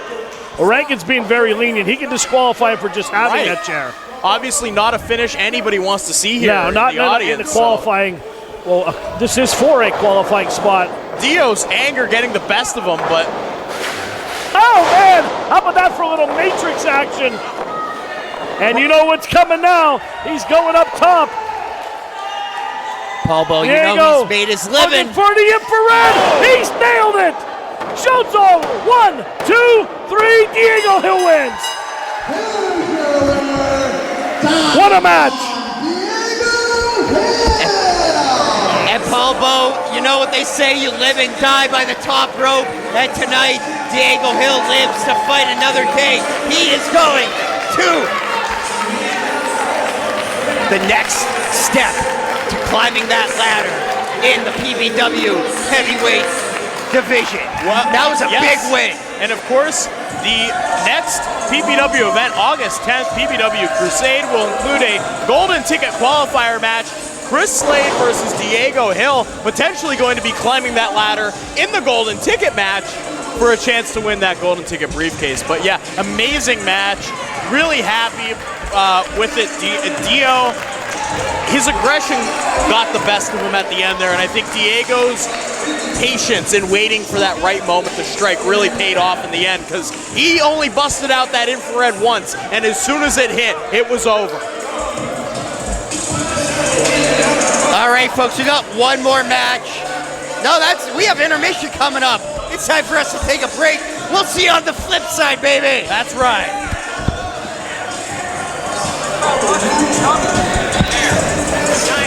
Ladies and gentlemen, welcome to the second half of PPW Sons of Patriots. And we're kicking things off with a tag team match scheduled for one fall. Introducing first.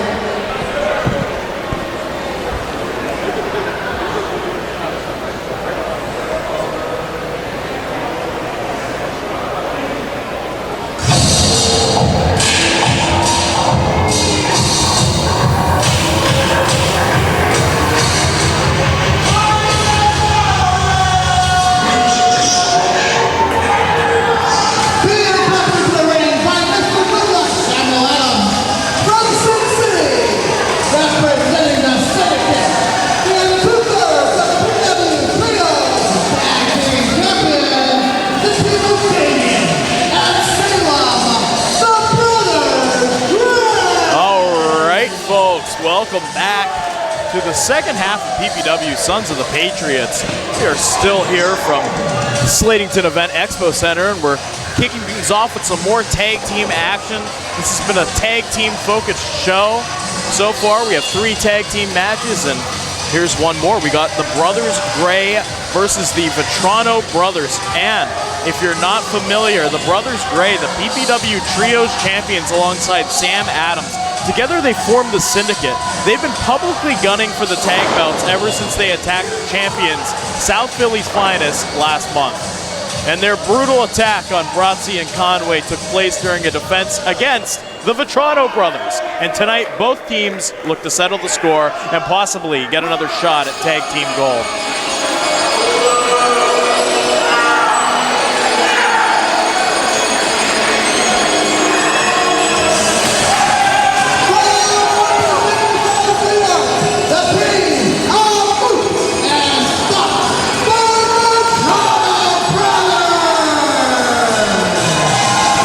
Vetrano Brothers are newcomers to the world of wrestling, but they are not to be taken lightly. They have made strides in their growth as a tag team over the past year and a half here in PPW. Just last month, like I said before, gunned for the PPW tag titles against South Philly's Finest. Mook and Stock, they are brothers. They have a loyal following.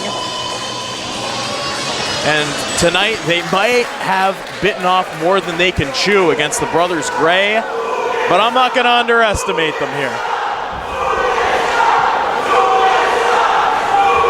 Of course, in typical Syndicate fashion, Sam Adams is ringside, ready to cheer on his enforcers, the Brothers Gray, who definitely have the weight, size, and strength advantage in this matchup.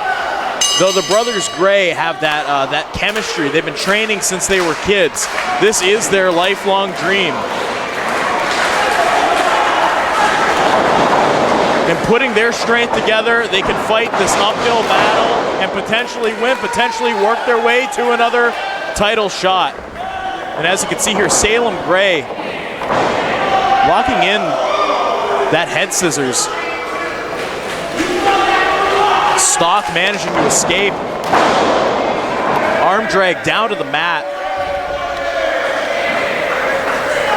And Salem Gray is probably going to be keeping the pace of this match slow, because we're going to be seeing some 50-50 if you take it to the mat with the Vetranos. They do have a minor amateur background. And Salem Gray using his ring awareness to break free of that hold right there.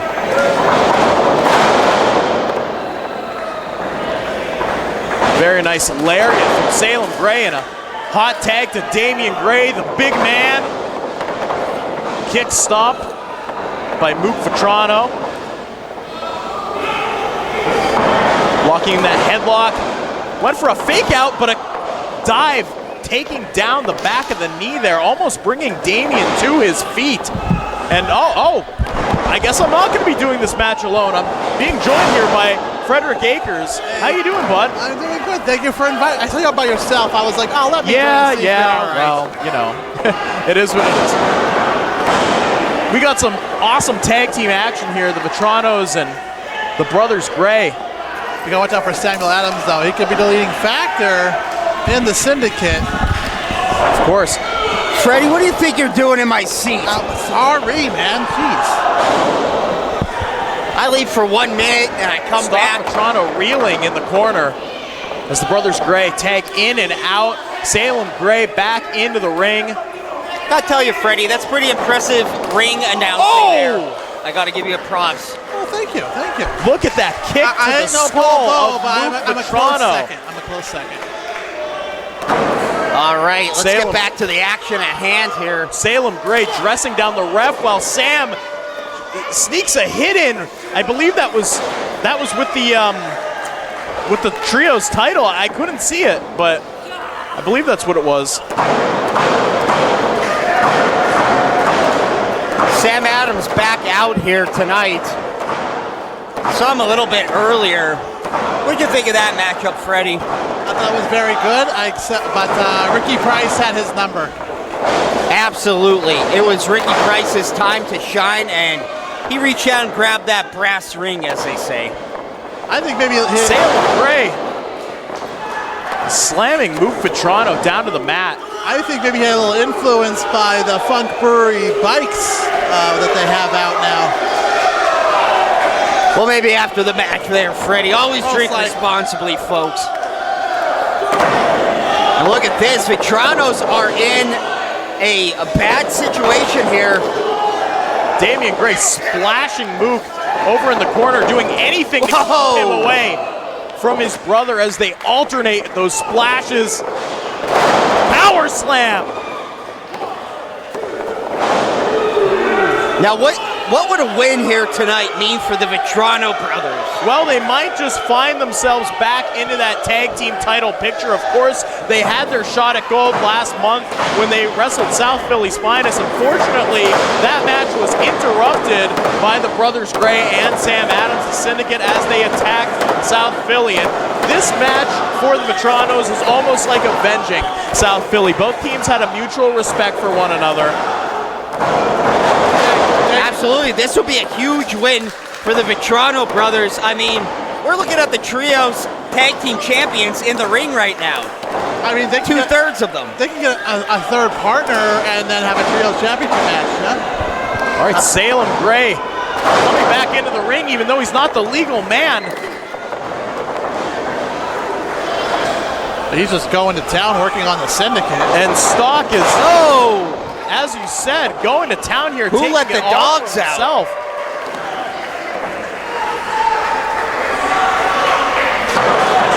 Like I said during Spark, the official PPW pre-show, the Vetrano brothers have shown an enormous amount of improvement from when they first started here. About a year ago, I believe it was. Yes, definitely have made strides as a tag team. Sling Blade from Salem.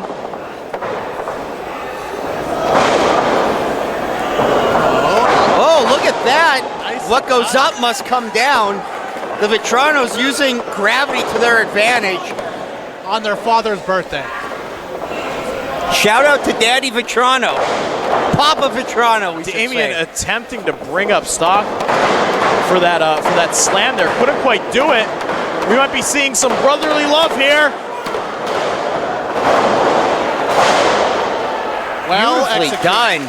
We're seeing some excellent teamwork here from the Vetrano brothers. Oh! Double lariat takedown. Yeah, and Salem Gray is a team all on his own. Oh! Oh, well scouted by the Vetrano.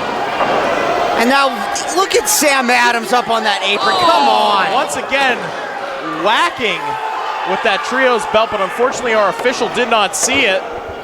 Oh, come And on. we go in for the 3 count. Here's your winner, the Brothers Gray. Wow, and I thought this was going to be more of a prolonged contest, but it looks like Sam Adams' interference might have gotten the best of the Toronto brothers. Yeah, of course it did. They came out here with a plan, and they executed it perfectly. Right. Oh, come on. And of course, the Vetrano brothers, not to be taken lightly as a tag team, but here the numbers were just against them.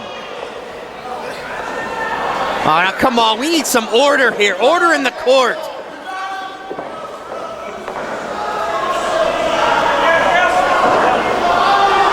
Order in the court, come on. No, come on. The match is over.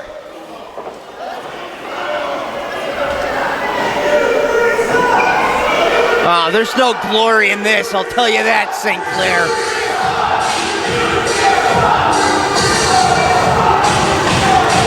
The Syndicate, the PPW Trios champion, standing atop the ring.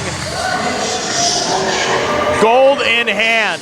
Making quick work of their opponents here tonight. Formidable force in the ring and out.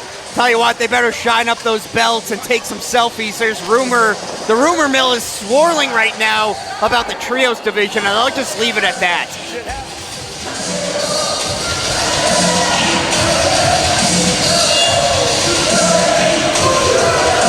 And you know what? They got robbed. Who is that enforcer in the ring? Johnny St. Clair, who is that?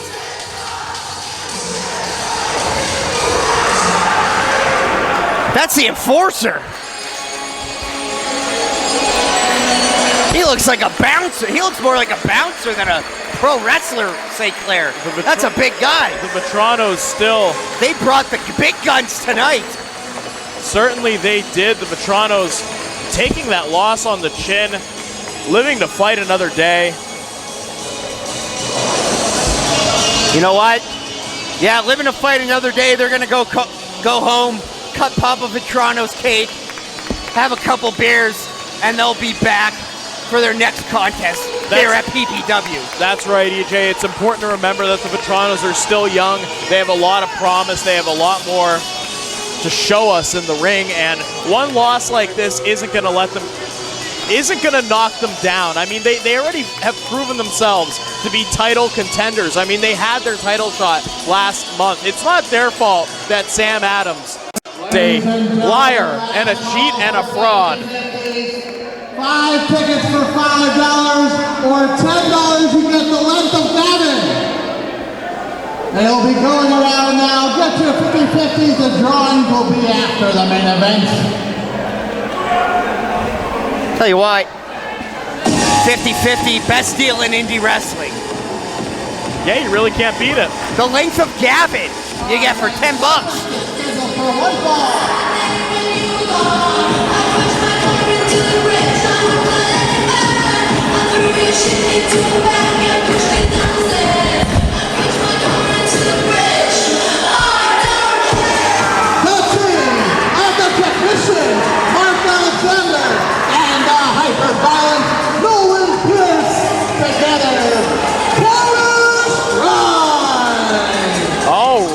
More tag team action coming up. We got Counter-Strike. The team of Mark Alexander and Nolan Pierce, absolutely fan favorites here. And of course, Nolan Pierce is our PPW TV champion.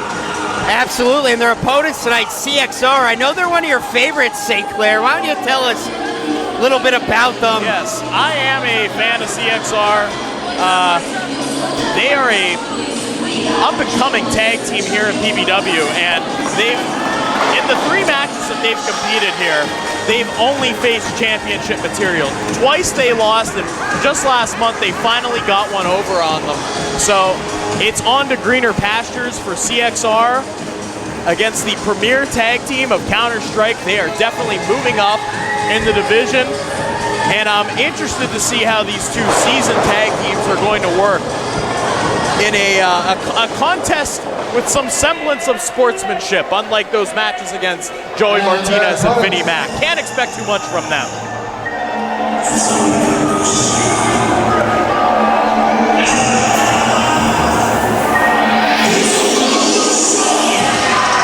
The teams of DJ Epic and Jill Colors, CXR!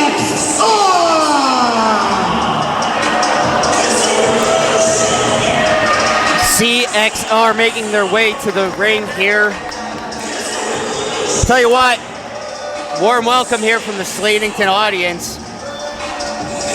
But you know what? They're not going to be able to win the popularity contest against Counter-Strike. Nolan Pierce is a native son of PPW. His career was born here, and he continues to dominate.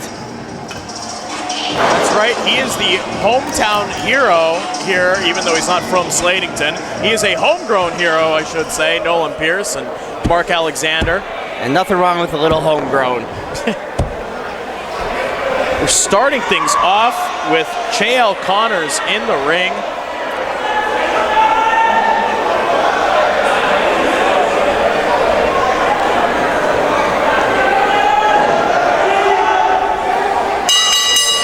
All right, here we go. Nolan Pierce.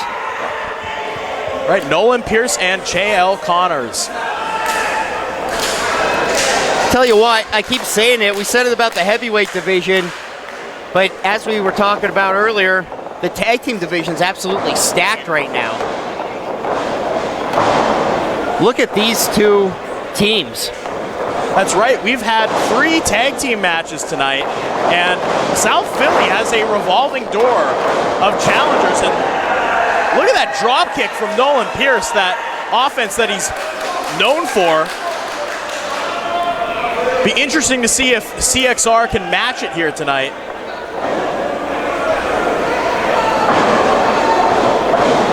Mark Alexander in the mix here.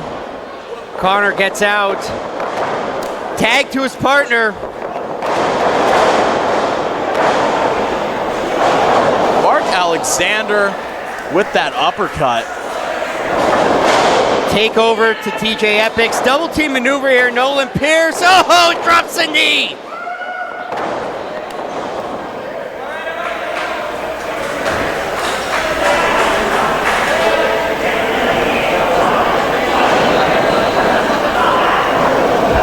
Control has gone back to CXR now. Tag in. Off the middle rope, beautifully done with a spin.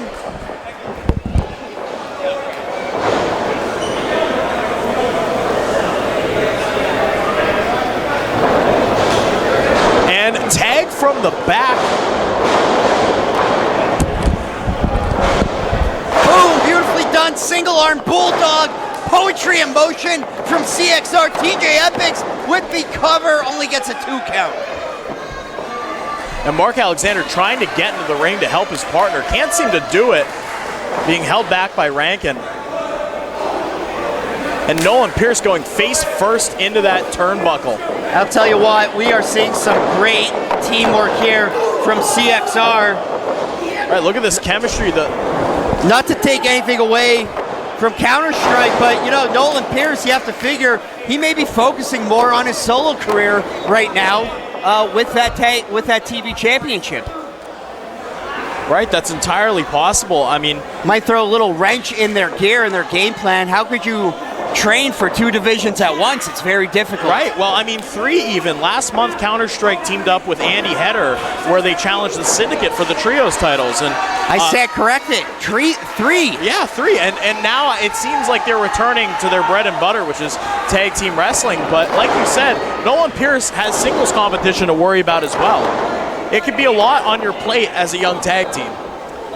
Absolutely. Here we go. Connor trying to hold on there. Manages to. Nolan Pierce with those vicious back elbows. Not enough. He gets rolled up for a 2 count. Right, is wearing that elbow sleeve as protection, but we all know that's not much when you get hit flat in the face with that sharp edge. Wow! Chael Connors manages to kick out and sling blade yet again. Fanning himself. It is absolutely hot here. It's been taking a toll on every competitor tonight. Absolutely. That just has to be something you have to expect as an independent wrestler in Pennsylvania. I mean, it's no secret we had humid summers here, buddy. Oh, look at that. Atomic drop. Off the middle rope. Boot salt. Springboard. With the cover. TJ Epics 2. I thought that was it. CXR cleared the ring. That was theirs to lose right there. Like I said, EJ, amazing tag team chemistry here from CXR.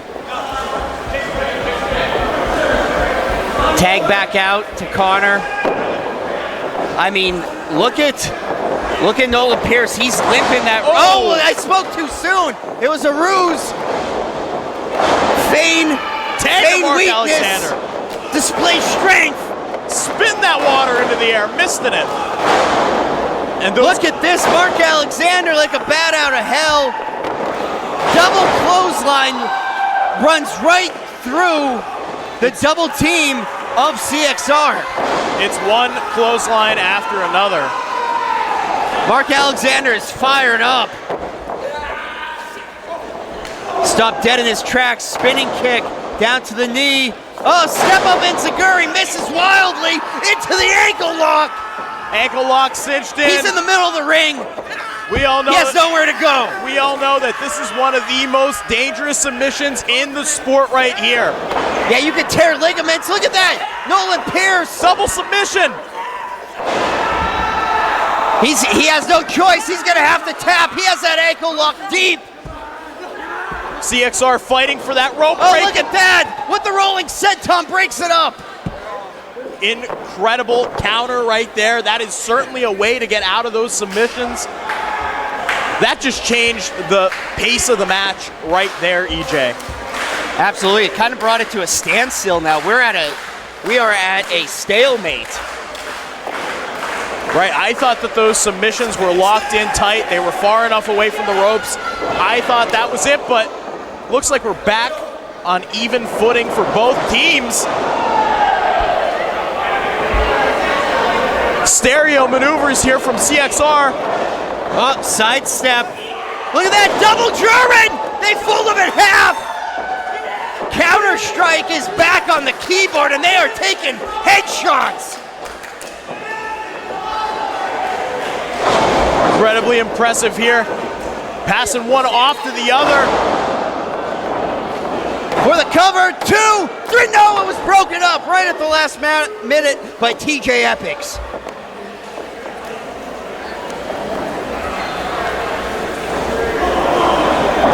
Epics finds himself fighting 2 men at once. Rolls through. Oh, beautifully done, double cutter. With that kip up. Yeah, these guys are, to say athletic would be an understatement. Look at the back of Chael Connors. It looks like he's got some welts from this match. This match has been full steam ahead. This has been an express, I can't even get my words out. Double super kick. An express train heading right for the station.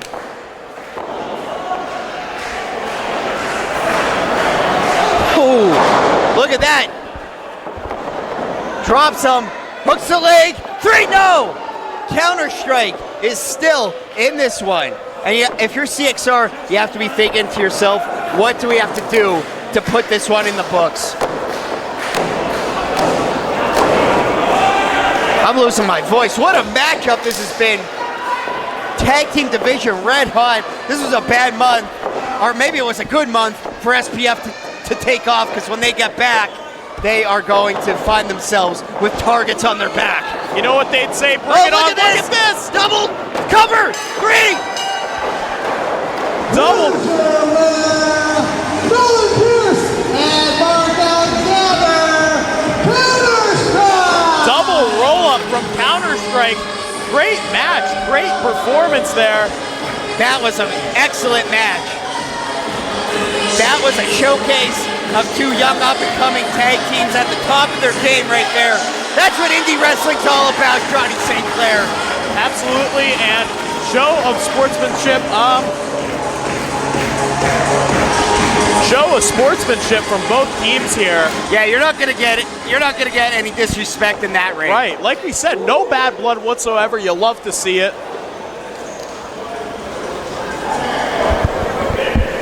Like I said, 2 young up-and-coming teams at the top of their game.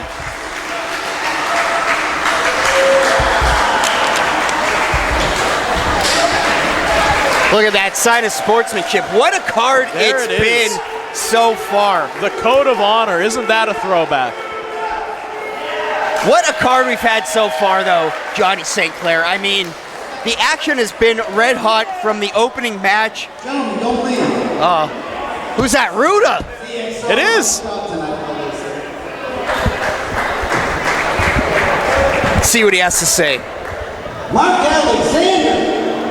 Nolan Pierce. Do you know who I am?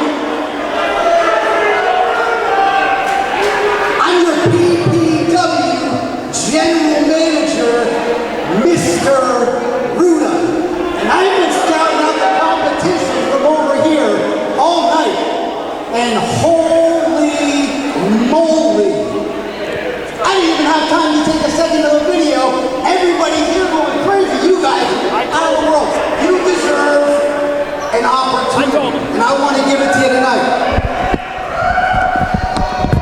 Mark, number 1, where the heck did you come from, man? You have been impressive, but tonight, wow. Talk about championship material. And that's why next month, August 10th, Hussein, believe you can get your tickets tonight. I'm going to give you an opportunity to compete to be in that golden ticket match so you can have a world championship opportunity. You deserve that. You disagree?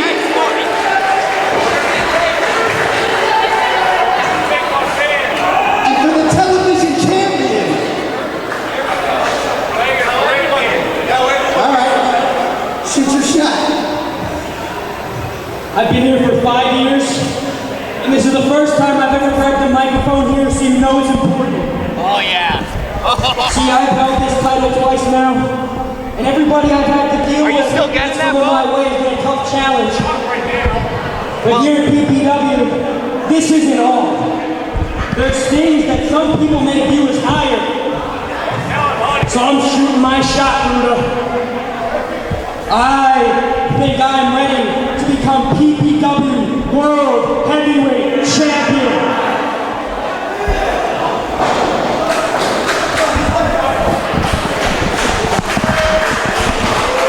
Do you guys think this guy is world title material?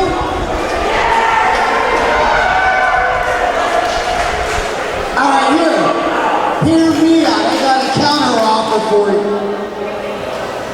I'll give you your PPW championship opportunity if you put that on the line at the same time.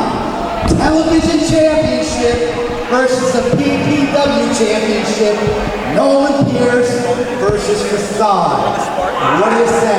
Whoa! In the words of Ruda, holy moly, are you listening to this? If I can't beat Facade, then I don't deserve to be PPW television champion. I accept August 10th, Tuesday, the only true belt for PPW television champion and the PPW World Heavyweight Champion! Bobo, title versus title. The TV championship versus the heavyweight championship is on the line. That's right. Nolan Pierce versus Facade. Going to be extremely interesting to see where that goes.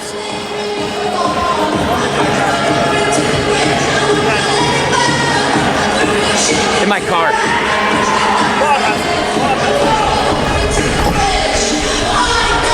Bobo, that is just yet another awesome match coming up next month.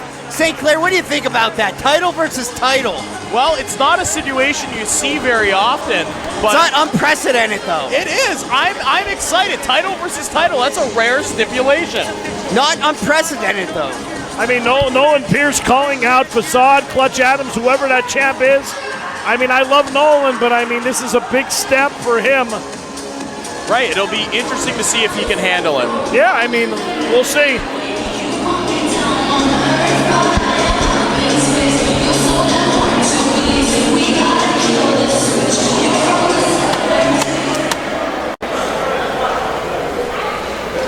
All right, we got a lot of action still to come. Our next contest is a lumberjack match.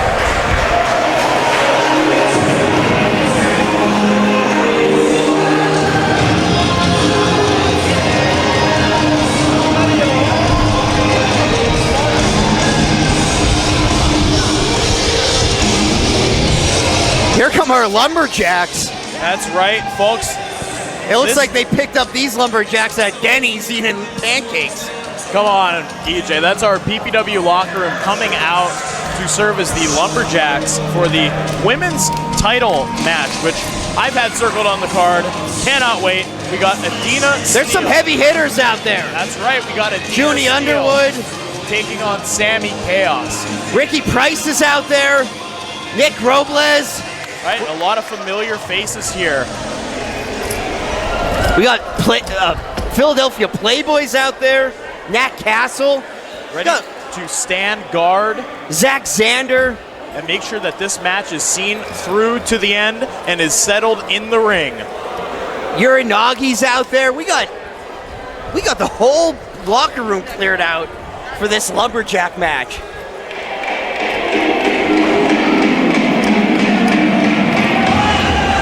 Rembrandt's out there. Introducing first from Scranton, Pennsylvania. She is a violent vixen,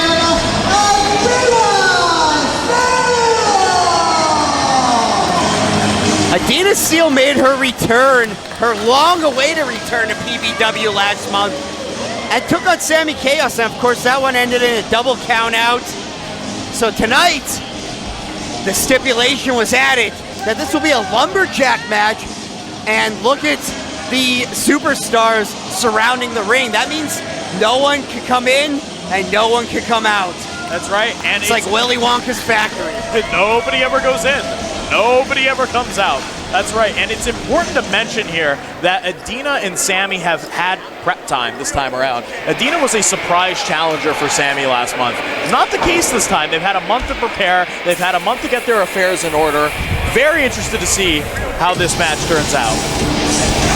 and her opponent from Atlantic City, New Jersey. She is the harvester of sorrow and your PPW Women's Champion, Sammy Chaos. I'll tell you what, it's Scranton, Pennsylvania versus Asbury Park, New Jersey. Two towns that produce people that are tough as nails, two blue-collar, working-class towns, and two of the toughest women's competitors from each town respectively. It doesn't get any better than this. Well, I think Sammy might wish she's from Asbury Park, but she's actually from Atlantic City. Freddie had a little relapse there. And we all know that Sammy has been on a impeccable winning streak here in PPW, but Adina has a history of upsets. I'm wondering if she could pull one off tonight when we're allowed to keep things solely in the ring. There's no chance of interference, or at least I'd hope not. No, and I mean, Adina Steele, former PPW champion back in 2021. She was dethroned in January of 2022 by none other than Danny Moe. That's right. While Danny has been struggling her way back to the top, Sammy has been nigh unstoppable. It's been one contender after another. And this time around, it's Adina Steele. Oh boy, wow.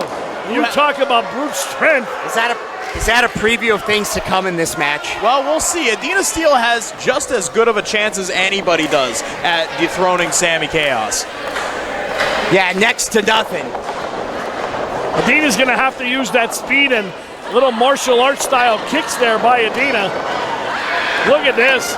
You talk about strength. Oh, right him, cowboy. Little sleeper hold.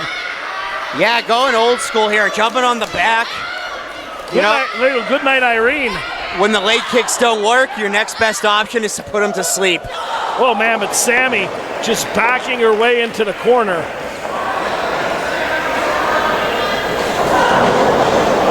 They're up to the lumberjacks. Timber. And now they got to get her back into that ring. Now are the lumberjacks allowed to give a couple shots before they throw them in? Well, it depends what side you go. If you go to the side where Robles is and Zach, you're probably in safe territory. If you go to the other side where Malik is and the rest of the commission, that's not good. And now she goes out again, and Lumberjacks over, doing their job, getting her back in the ring. I'm not sure what Robles is doing there. You know, this lumberjack stipulation can work against you. Sometimes you don't want to get back into that ring. No, and that's what it's made to do. You have to stay within that 18 by 18 parameter. Now, a lumberjack match, this is an old stipulation. This goes back Joe to LeDuc. I think Joe LeDuc was the founder of the lumberjack match. And this goes back to the NWA, you know, the Deep South wrestling. Similar to something like a dog collar match. It's one of those rare matches that you don't see too much anymore. No, and Sammy just pounding on the back of Adina Steele. And we know that Sammy and Adina have studied their tape leading up to this match. It's now just going to become a difference of skill, a test of strength. Who can win one over in competition? They've had all the time they could possibly need. Hard whip to the corner. And Sammy, like a runaway freight train, misses wildly. Smart move by Adina Steele there, using Sammy's momentum against her. Hard to stop an object, you know, unstoppable force, immovable object. You know, it's law of physics right there. Sammy just grinding Adina's face off that top rope. Yeah, absolutely. I mean, and that's absolutely not legal, but in a lumberjack match, you know.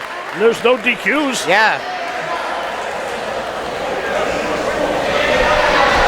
And Holbert wants no part of Sammy Chaos there. No, and rightfully so. Adina Steele has been tossed outside of the ring and is currently being thrown back in. Well, she's in unfriendly territory right there. Right, forced to stay inside the squared circle and you see on how, that canvas. You see how fast Judy Underwood and Ricky Price came over to help her out. Look at that kick. Right to the abdomen of Sammy. Look at Rembrandt perched over on the corner there. Big night for Rembrandt earlier on.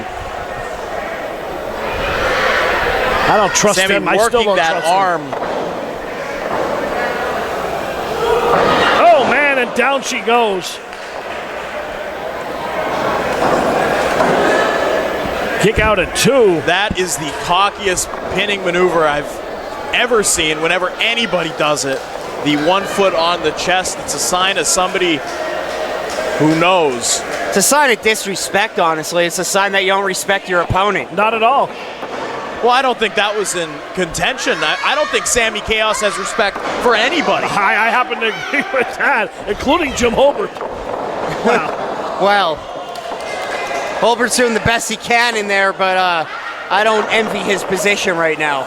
Adina trying to work Sammy into a more manipulable position, but it's just not working. It's just it's too much of a strength advantage there to Sammy, and now Sammy goes outside. Again, first time Sammy has been thrown out in the ring in this match. Well, I'll tell you what, look at her. Everybody's backing up. Once again, we said this was the strategy. Oh, she just pie phrased Zach. Here goes Uranagi. Oh, somebody needs to nail him.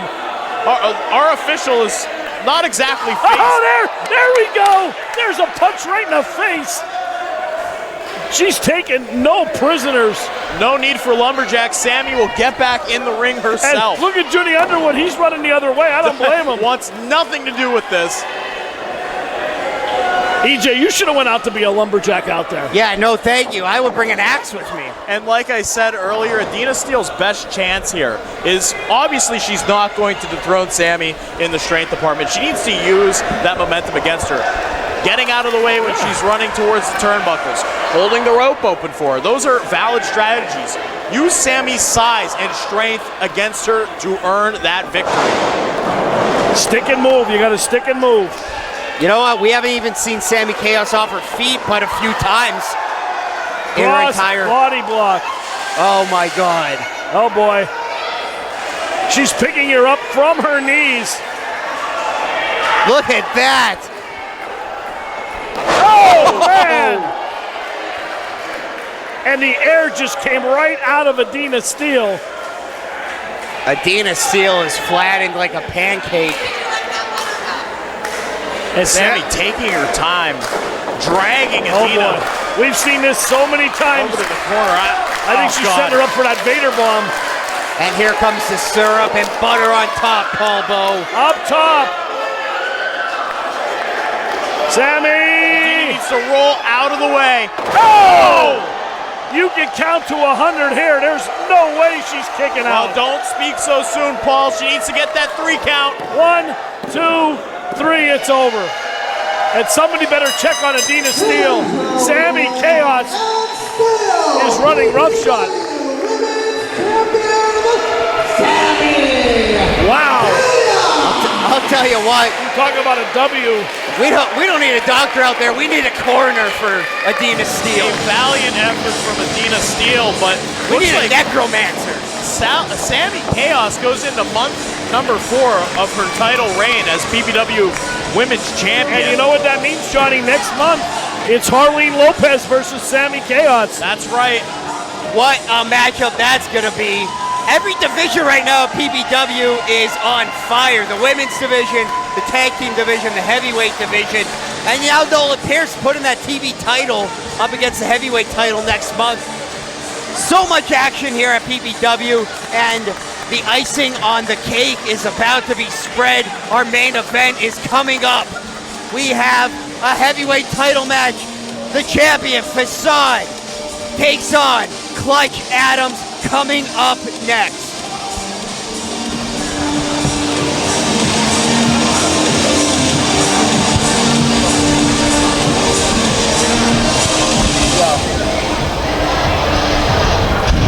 Here's the Sonic Watch Up next.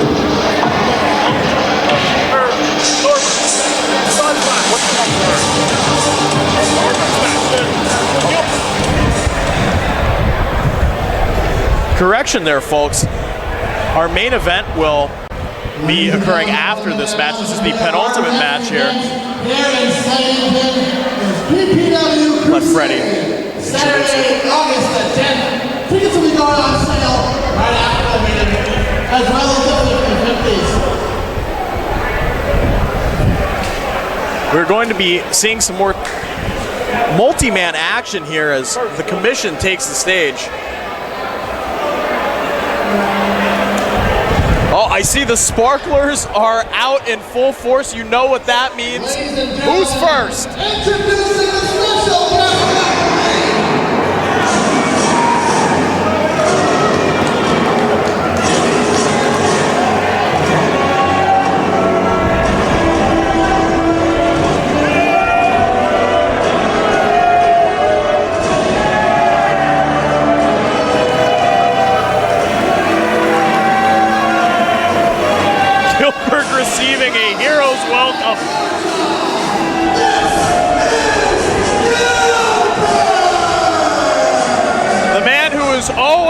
173. Gilbert. Of course, he will be the special guest referee here tonight. And what an ovation for Gilbert. Right, I said he got a hero's welcome. He did get a hero's welcome, making his return to PPW. I didn't think we fit sparklers into the budget. I'm proud. I'm happy. They were on sale at the dollar store. Thanks to Austin and Gavin. Oh my God, I can feel chills going running down my spine. Gilbert got a hero's welcome in his return to PPW. Last time he was here, he wrestled Andy Header. Tonight he's refereeing a match involving Andy Header. That's right. That was all the way back in 2019, Paul. With Ryan Race at ringside. Oh my God, thank God we got rid of that guy. The crowd is chanting Gilbert.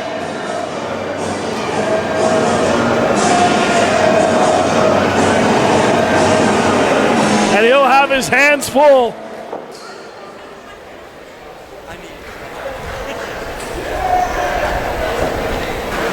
Go ahead, Austin. Austin trying to get across. I'm just trying to give him directions. He's playing Frogger. Go ahead. Oh God, Yeah. Pobo's dancing. Oh, yeah.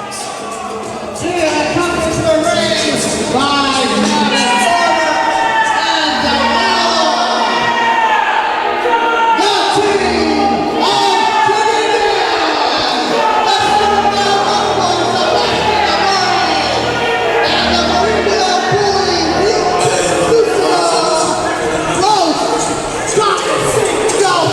Turn that a little bit out.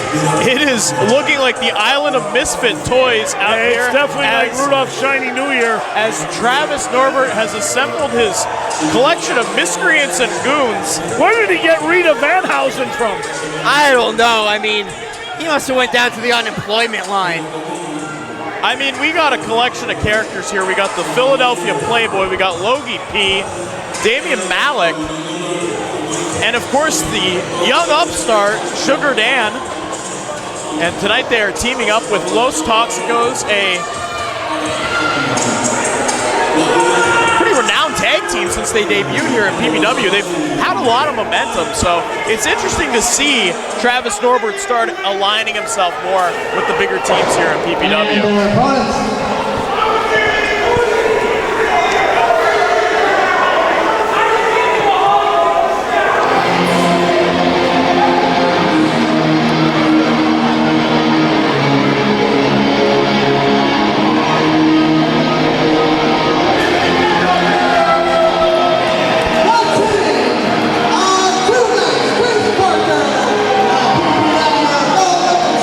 And they got Chris White in their corner, and he got a watchful eye on Travis Norbert.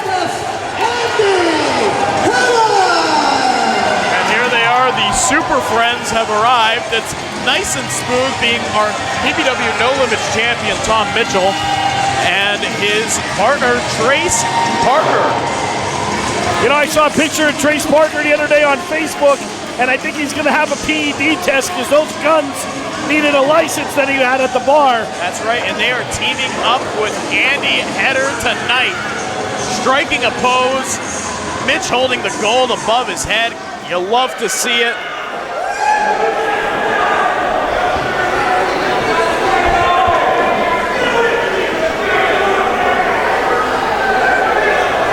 Gilbert doing a job, and he's checking everybody.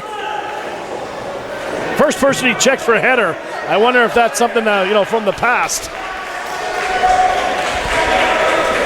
Now, Paul, what are Gilbert's qualifications? None. He has none. Absolutely All none. right, I just wanted to get that out of the way. It's a pretty dangerous move to pull in front of Travis Norbert, member of the State Athletic Commission. He presented me with a license like Eddie Pell used to show us. You know, his grandfather. And here goes the commission. Well, I'll tell you what, back to the back. And I'm catching strays out here from Logie P. You know what, St. Clair? I don't think Gilbert has to worry about the State Athletic Commission. If he could dodge a cease and desist from Ted Turner, he doesn't have to worry about the commission. That's fair enough. Here we go, Sugar Dan, Andy Header. Just started off collar and elbow tie-up right in the middle of the ring. Header, the veteran here, nice arm drag. And a hip toss by Andy Header. All serious business tonight.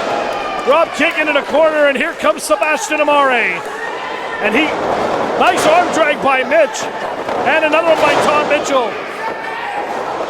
The No Limits champion hitting on all cylinders. Right, Mitchell proving why he deserves that title. Now, Paul Bowe, in the Counter-Strike match, we're talking about how having a singles title on one member of your team might cause some division, just inevitably, because that person's going to be focused more on their singles wrestling than their tag team. Yeah, but not when Nice and Smooth. They need to have a good relationship, and a bulldog right in the middle of the ring. Shades of Michael Camarelli. Well, I thought that was 3 there.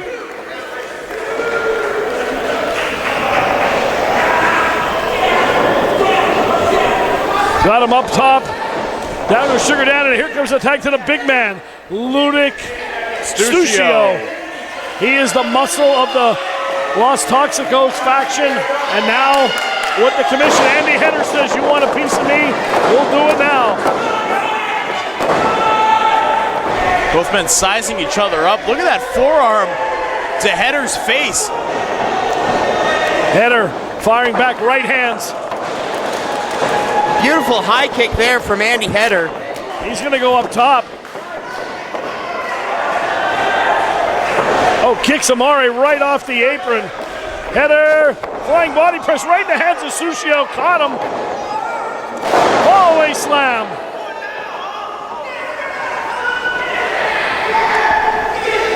Tag into Sugar Dan to get a springboard himself over on the Header. Tag out, nice tag. Tag team fluid, they're very good by the commission. Rolling sentons from Los Toxicos. You know what, Sugar that's Dan? what we were trying to say. No, I was saying that they were being very fluent with their tags. Yes, they are. You know what, Sugar Dan hasn't been at the candy store too long, but you've got to be impressed with what he's putting out so far. Right, he is a great athlete. I only wonder why he aligns himself with the commission. I guess he has a knack for networking. I guess. Why would anybody? Stuccio and Amare showing that tag team continuity there, and now a tag to Sugar Dan. And I'll tell you what, Andy Header, his GPS has him in the wrong part of town. I'll tell you what, say what you want about Travis Norbert, this commission team is really starting to become a formidable team. I mean, Los Toxicos is operating like a well-oiled machine. Sugar Dan, very impressive for a relative newcomer to pro wrestling. I can't believe I'm giving Norbert a compliment here. Well, you got to give it. Strange days we live in. You call a spade a spade. As the Lizard King once said. Sugar Dan looking to tag out. Here comes Stuccio. Fluent tags in and out. Frequent by the commission. Header's got to get over and make a tag, Johnny, wouldn't you say? I would definitely agree with you there, Paul. I mean, in and out tags have been what the commission and Los Toxicos have been specializing in this match. And it seems like that type of strategy would also benefit Nice and Smooth and Header. Header's taking a beating there, and Stuccio just knocking both of them off the apron. Well, there's no opportunity for a tag now. Both men are down onto the mat. Chris White helping Trace Parker up to his feet. Header, once again, the double team continues, and Gilbert's being very lenient with that count. Header manages to counter it. Here comes the tag to Trace Parker. Dropping the bombs, excuse me. And Sugar Dan just got his head taken off. Look at those clotheslines. You can hang Rosemary Crow's underwear on them, they're so stiff. Look at Trace Parker. Flying body press, 1, 2, and a kick out there. It looked like both men had the same idea there.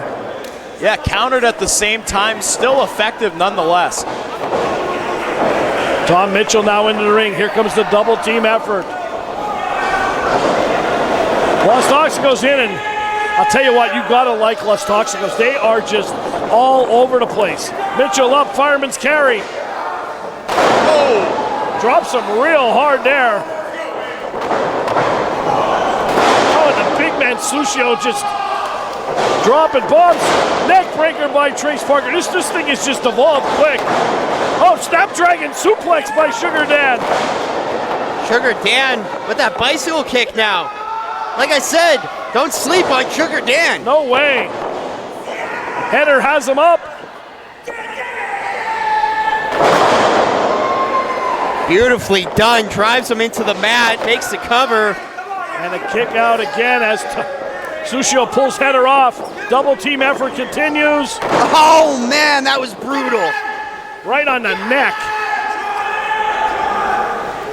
I think Los Toxicos may have been the missing piece. Here comes Norbert with that walker. Los Toxicos taking the action to the outside of the ring. Chris White standing in the face of danger. Gilbert just punched Norbert in the face. Oh, come on, Sugar Dan. I was just talking about he kicked a legend. He just kicked a legend. It doesn't matter. He got in Sugar Dan's way. He is no... Oh! He just hit Header with that walker. No pushover. And there is chaos occurring Fighting all throughout the everywhere. Slatington Event Expo Center. Look at this. Gilbert sizing him up. Gilbert sizing Spear! him up. Spear! Oh! Yes! He just depleted him. He folded him up like a lawn chair. Puts Header on top. 1, 2, 3. It's over. Justice is reserved. I don't think that was legal, Paul.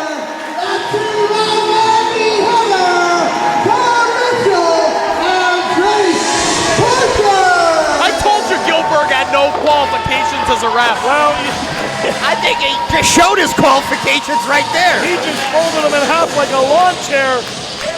And then he moved him and covered him and got the pin. Well, regardless, this is a victory here for the Trios team of Nice and Smooth and Andy Header.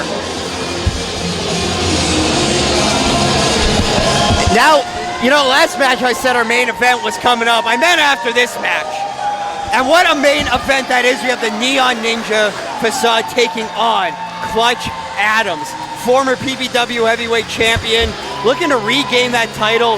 Never technically lost the title. That's right. PPW heavyweight title action. Oh! Quick movements by Travis Norbert, fleeing from... Oh, don't tell me. They gave him the mic. Let's go to the main event. Cut the mic. Oh, no, it's Chris White. He can talk. He's allowed. Can you hear me? This is going on long enough. Playing around, doing your little dance. I'm hurt. I need a walker. I want a rematch. A rematch?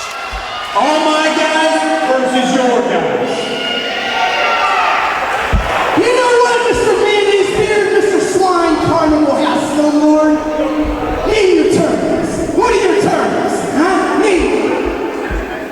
When my team wins, it's me and you, one-on-one in September.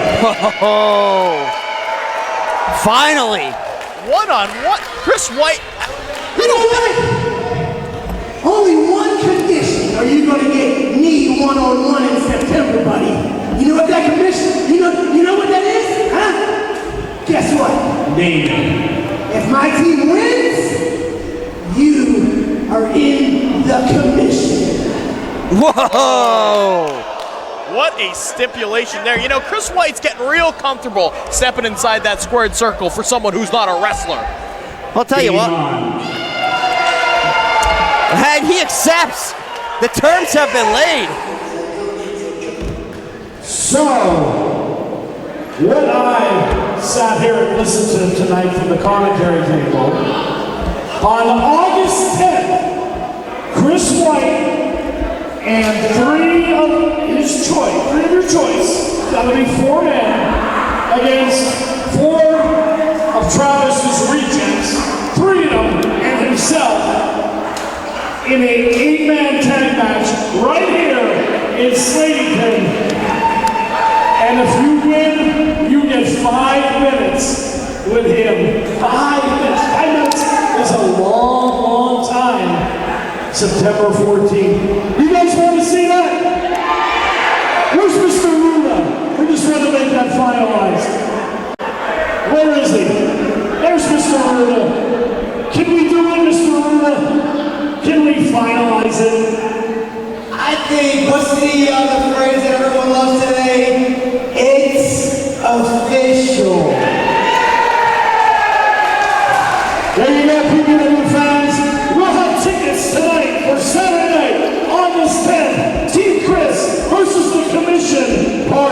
2. Well, you heard it here. Now, are you guys ready for tonight's main event of the evening? Heck yeah, we are, Paul Bow.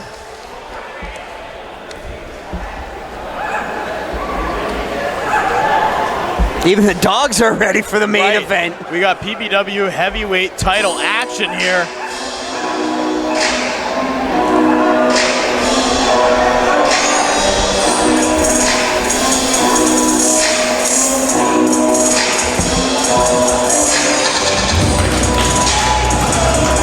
This is the following contest is for the PPW Heavyweight Championship. When the raise the man in charge, PPW Senior Official, Mr. Jeff Harden. Please ready to ring, fighting out of Woodbridge, New Jersey. He is the PPW #1 contender. He weighed in at 202 pounds. He is the spectacle, Clutch Adams. So Johnny St. Clair, walk us through how Clutch Adams became #1 contender. Well, you see, PPW heavyweight champion Facade was about to be caught the better of in a match 3 months ago when he first won that heavyweight title and that triple threat between Diego Hill and Dio Bando and Facade. And at the end, Clutch Adams attempted to cash in his golden ticket briefcase, but was only thwarted by Brian Johnson Mecca. Almost got the better of Facade. This is the result of that grudge that's been building for 3 months. Here's the champion's opponent. He's a rebel streets and land. He's hardcore and reckless sleeper. He weighed in at 195 pounds. He is your PPW heavyweight champion, the Ninja.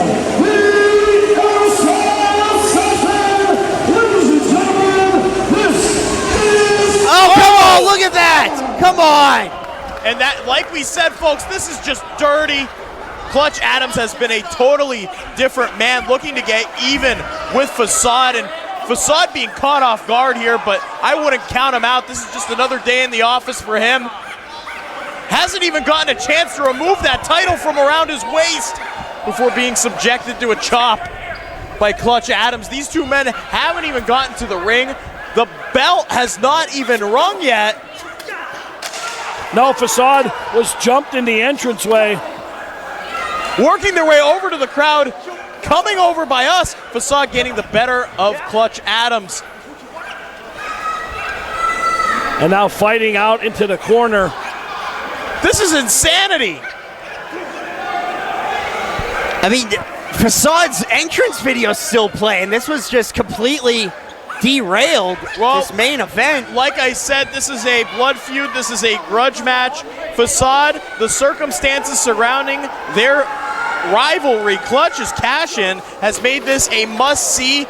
I should have expected this from a guy like Clutch Adams. He has been a different man the past few months. He has been focused. He's been aggressive. He's been working his way back to the top. My question is, though, he cannot win the title outside the ring there. The bell has not even rung. Both men have got to be in the ring for the bell to ring. Right, Facade's going to have to work overtime here, getting him back to the ring, getting this made into an official match.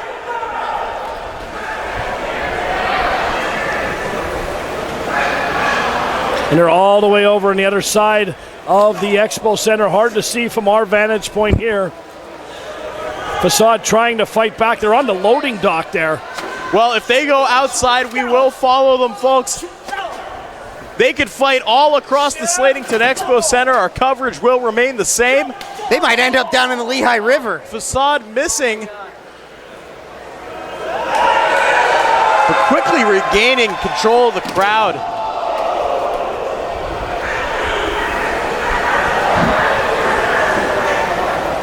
Hard to see here from commentators row. We'll let our cameras do the talking here, as there's a camera right over there. Carden trying to get control of this one. I think he's dumbfounded as just how to do that. Facade staggering.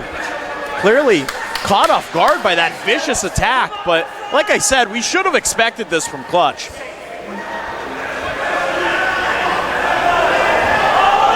Oh, off the wall goes Facade.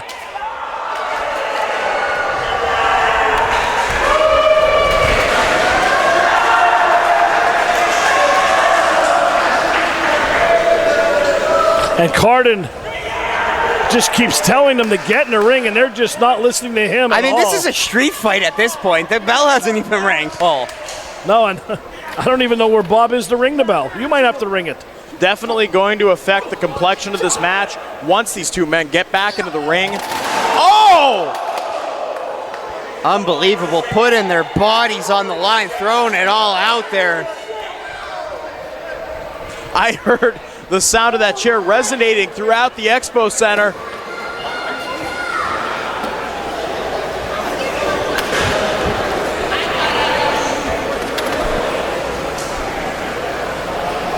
You guys, I'm gonna go over there and get a better look here and see what's going on.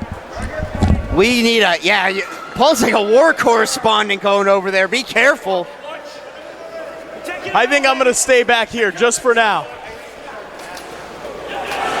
Oh, Clutch Adams smashes Facade with that chair. He's really laying in those shots to the back of Facade. He's gotta get back in that ring. His title could be on the line here. The bell hasn't even rang yet. We're just waiting for the word from Jeff Carden. They have to get in the ring. They haven't even been in the ring yet. And here we go. Match slowly starting to move closer and closer to the canvas as Clutch drags Facade into the railing.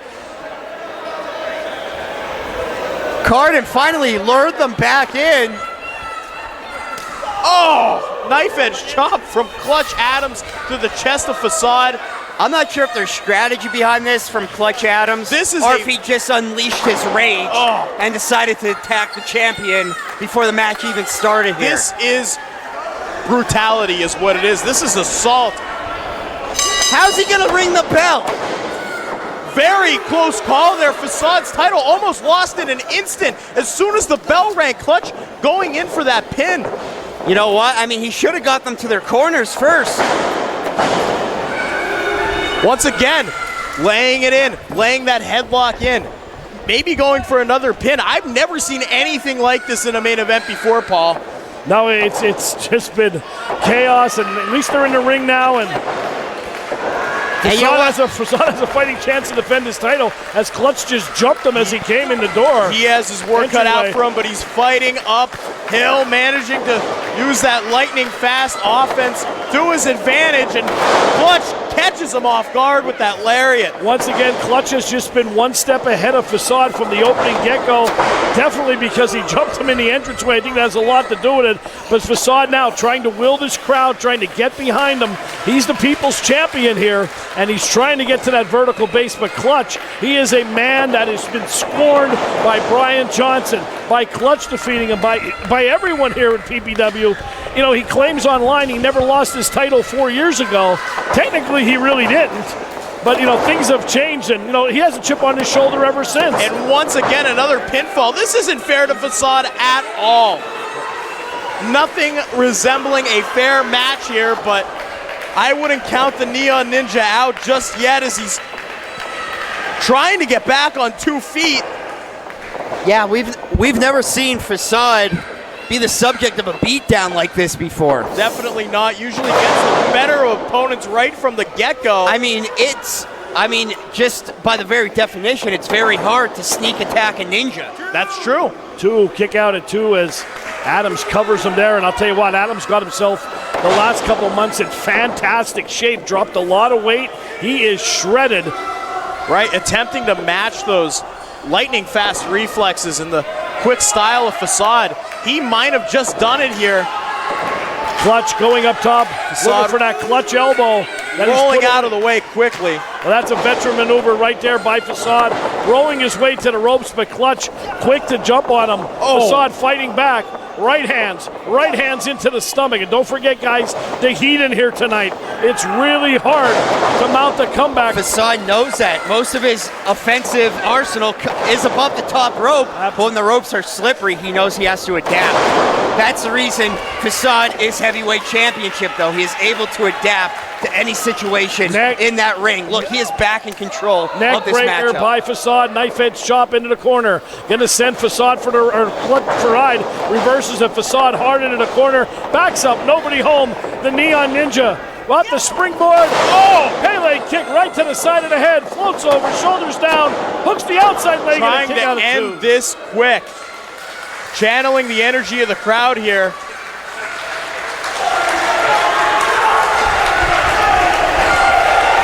Facade struggling back to his feet, reeling from these, from this attack by Clutch Adams, but he hasn't given up yet as he goes to the top rope. Jutsu sign, Neon Ninja. Oh, come on. Using Jeff Carden as a human shield, but it doesn't Oh, matter. look at this. There it is, the clutch touch. Clutch touch firmly applied. Are we gonna see, we never saw Facade tap out before. No, we have not, EJ. We have not, and I don't think we're about to see it here. Facade working his way over to that rope break. Working out of the submission clutch. Clutch Adams keeping the Neon Ninja grounded, and now he has nowhere to go. Right, if he gets out, Clutch just lays in more strikes. He has that back wrench. I mean, what a bad position for the Neon Ninja to be in. Channeling the energy of the crowd here as Facade makes his way to that rope, and that's a rope break. But Clutch attempting to get a few more shots in, even though our official is telling him to break the hold. Clutch Adams knows how to walk that line between disqualification. He knows just how to bend the rules enough. How to pull the rubber band enough before it snaps back in his face. And now Carden starts a 10 count. He's had enough of this BS tonight. Clutch going underneath the ring. What? Oh, no. Come on. Haven't we seen enough of these? That's a solid steel chair. That's not one of those plastic ones. Wedging it into the ring. That's solid steel. That's right, of course, opening himself up to disqualification here, as this is a standard sanctioned match.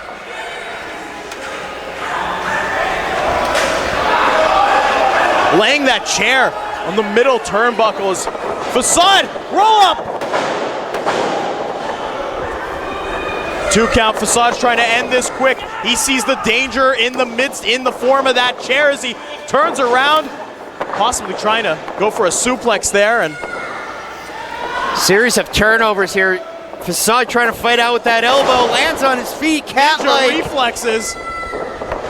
Oh, and Carden got a spear.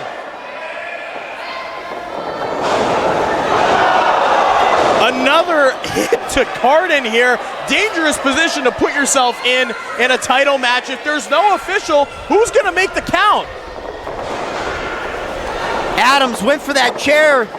Facade stopped him, gets behind. Look at this, back and forth. Suplex onto the canvas. This is an unsanctioned match now. Nobody's here to declare anything illegal. Even Paul Bowe's out of it. Lariat. Where's Paul Bowe? Look at that lariat over the top as Facade has managed to stave off Clutch. Sending him to the outside of the ring, and he picks up that chair. This could turn the tide of the match. Could he be going for that hyper crush here?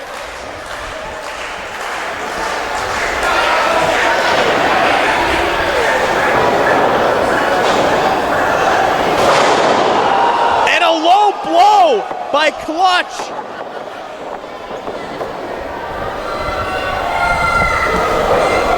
Oh, no! My God! Body slam right onto that steel chair. Look how it's bent. Look how the steel is mangled. Yeah, look how Facade's body is mangled. That is gnarly to see that sight. The warping of steel. Oh, the clutch elbow! Will that be enough to once again gain Clutch Adams the heavyweight championship? 1, 2, stagger count. 3. No! Kick out at the last attosecond by Facade. Lightning fast reflexes. The champion is still in this one. And Clutch is getting desperate. He knows that this could be the end for him. That clutch touch still firmly applied. And Facade cannot be further away from a rope break right now. Carden's saying no, he's not giving up. He's still in this one. The tenacity of the PPW heavyweight champion Facade as he climbs to that rope break and he reaches. So close. It might as well to be that a break. mile. It's only a couple inches by. Oh, He there got it is! Through fire and flame, the heavyweight champion continues to fight on. Gets his rope up, hand on that middle rope. Roll up. 2. I thought that was it. I did too. Clutch clearly knocked off guard. Facade getting his second win. There it is! The Hyper Crush. From the heavens, brings down the wrath. 2, 3! Who's your winner? And still, PPW Heavyweight Champion,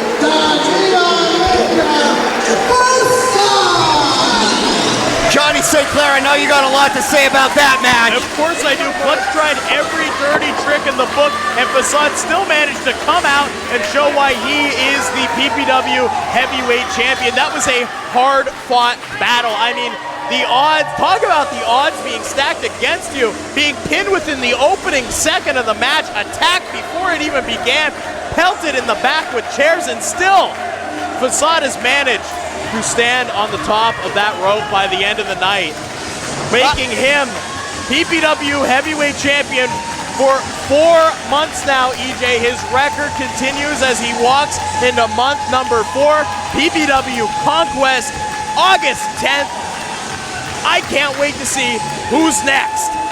Me neither, Johnny St. Clair. That'll be it for us tonight. This has been PPW, Sons of the Patriots. I'm E. Julius Kuiper. And I'm Johnny St. Clair, and we're signing off. Have a great night, folks, and thank you for tuning in. We'll see you at the bar.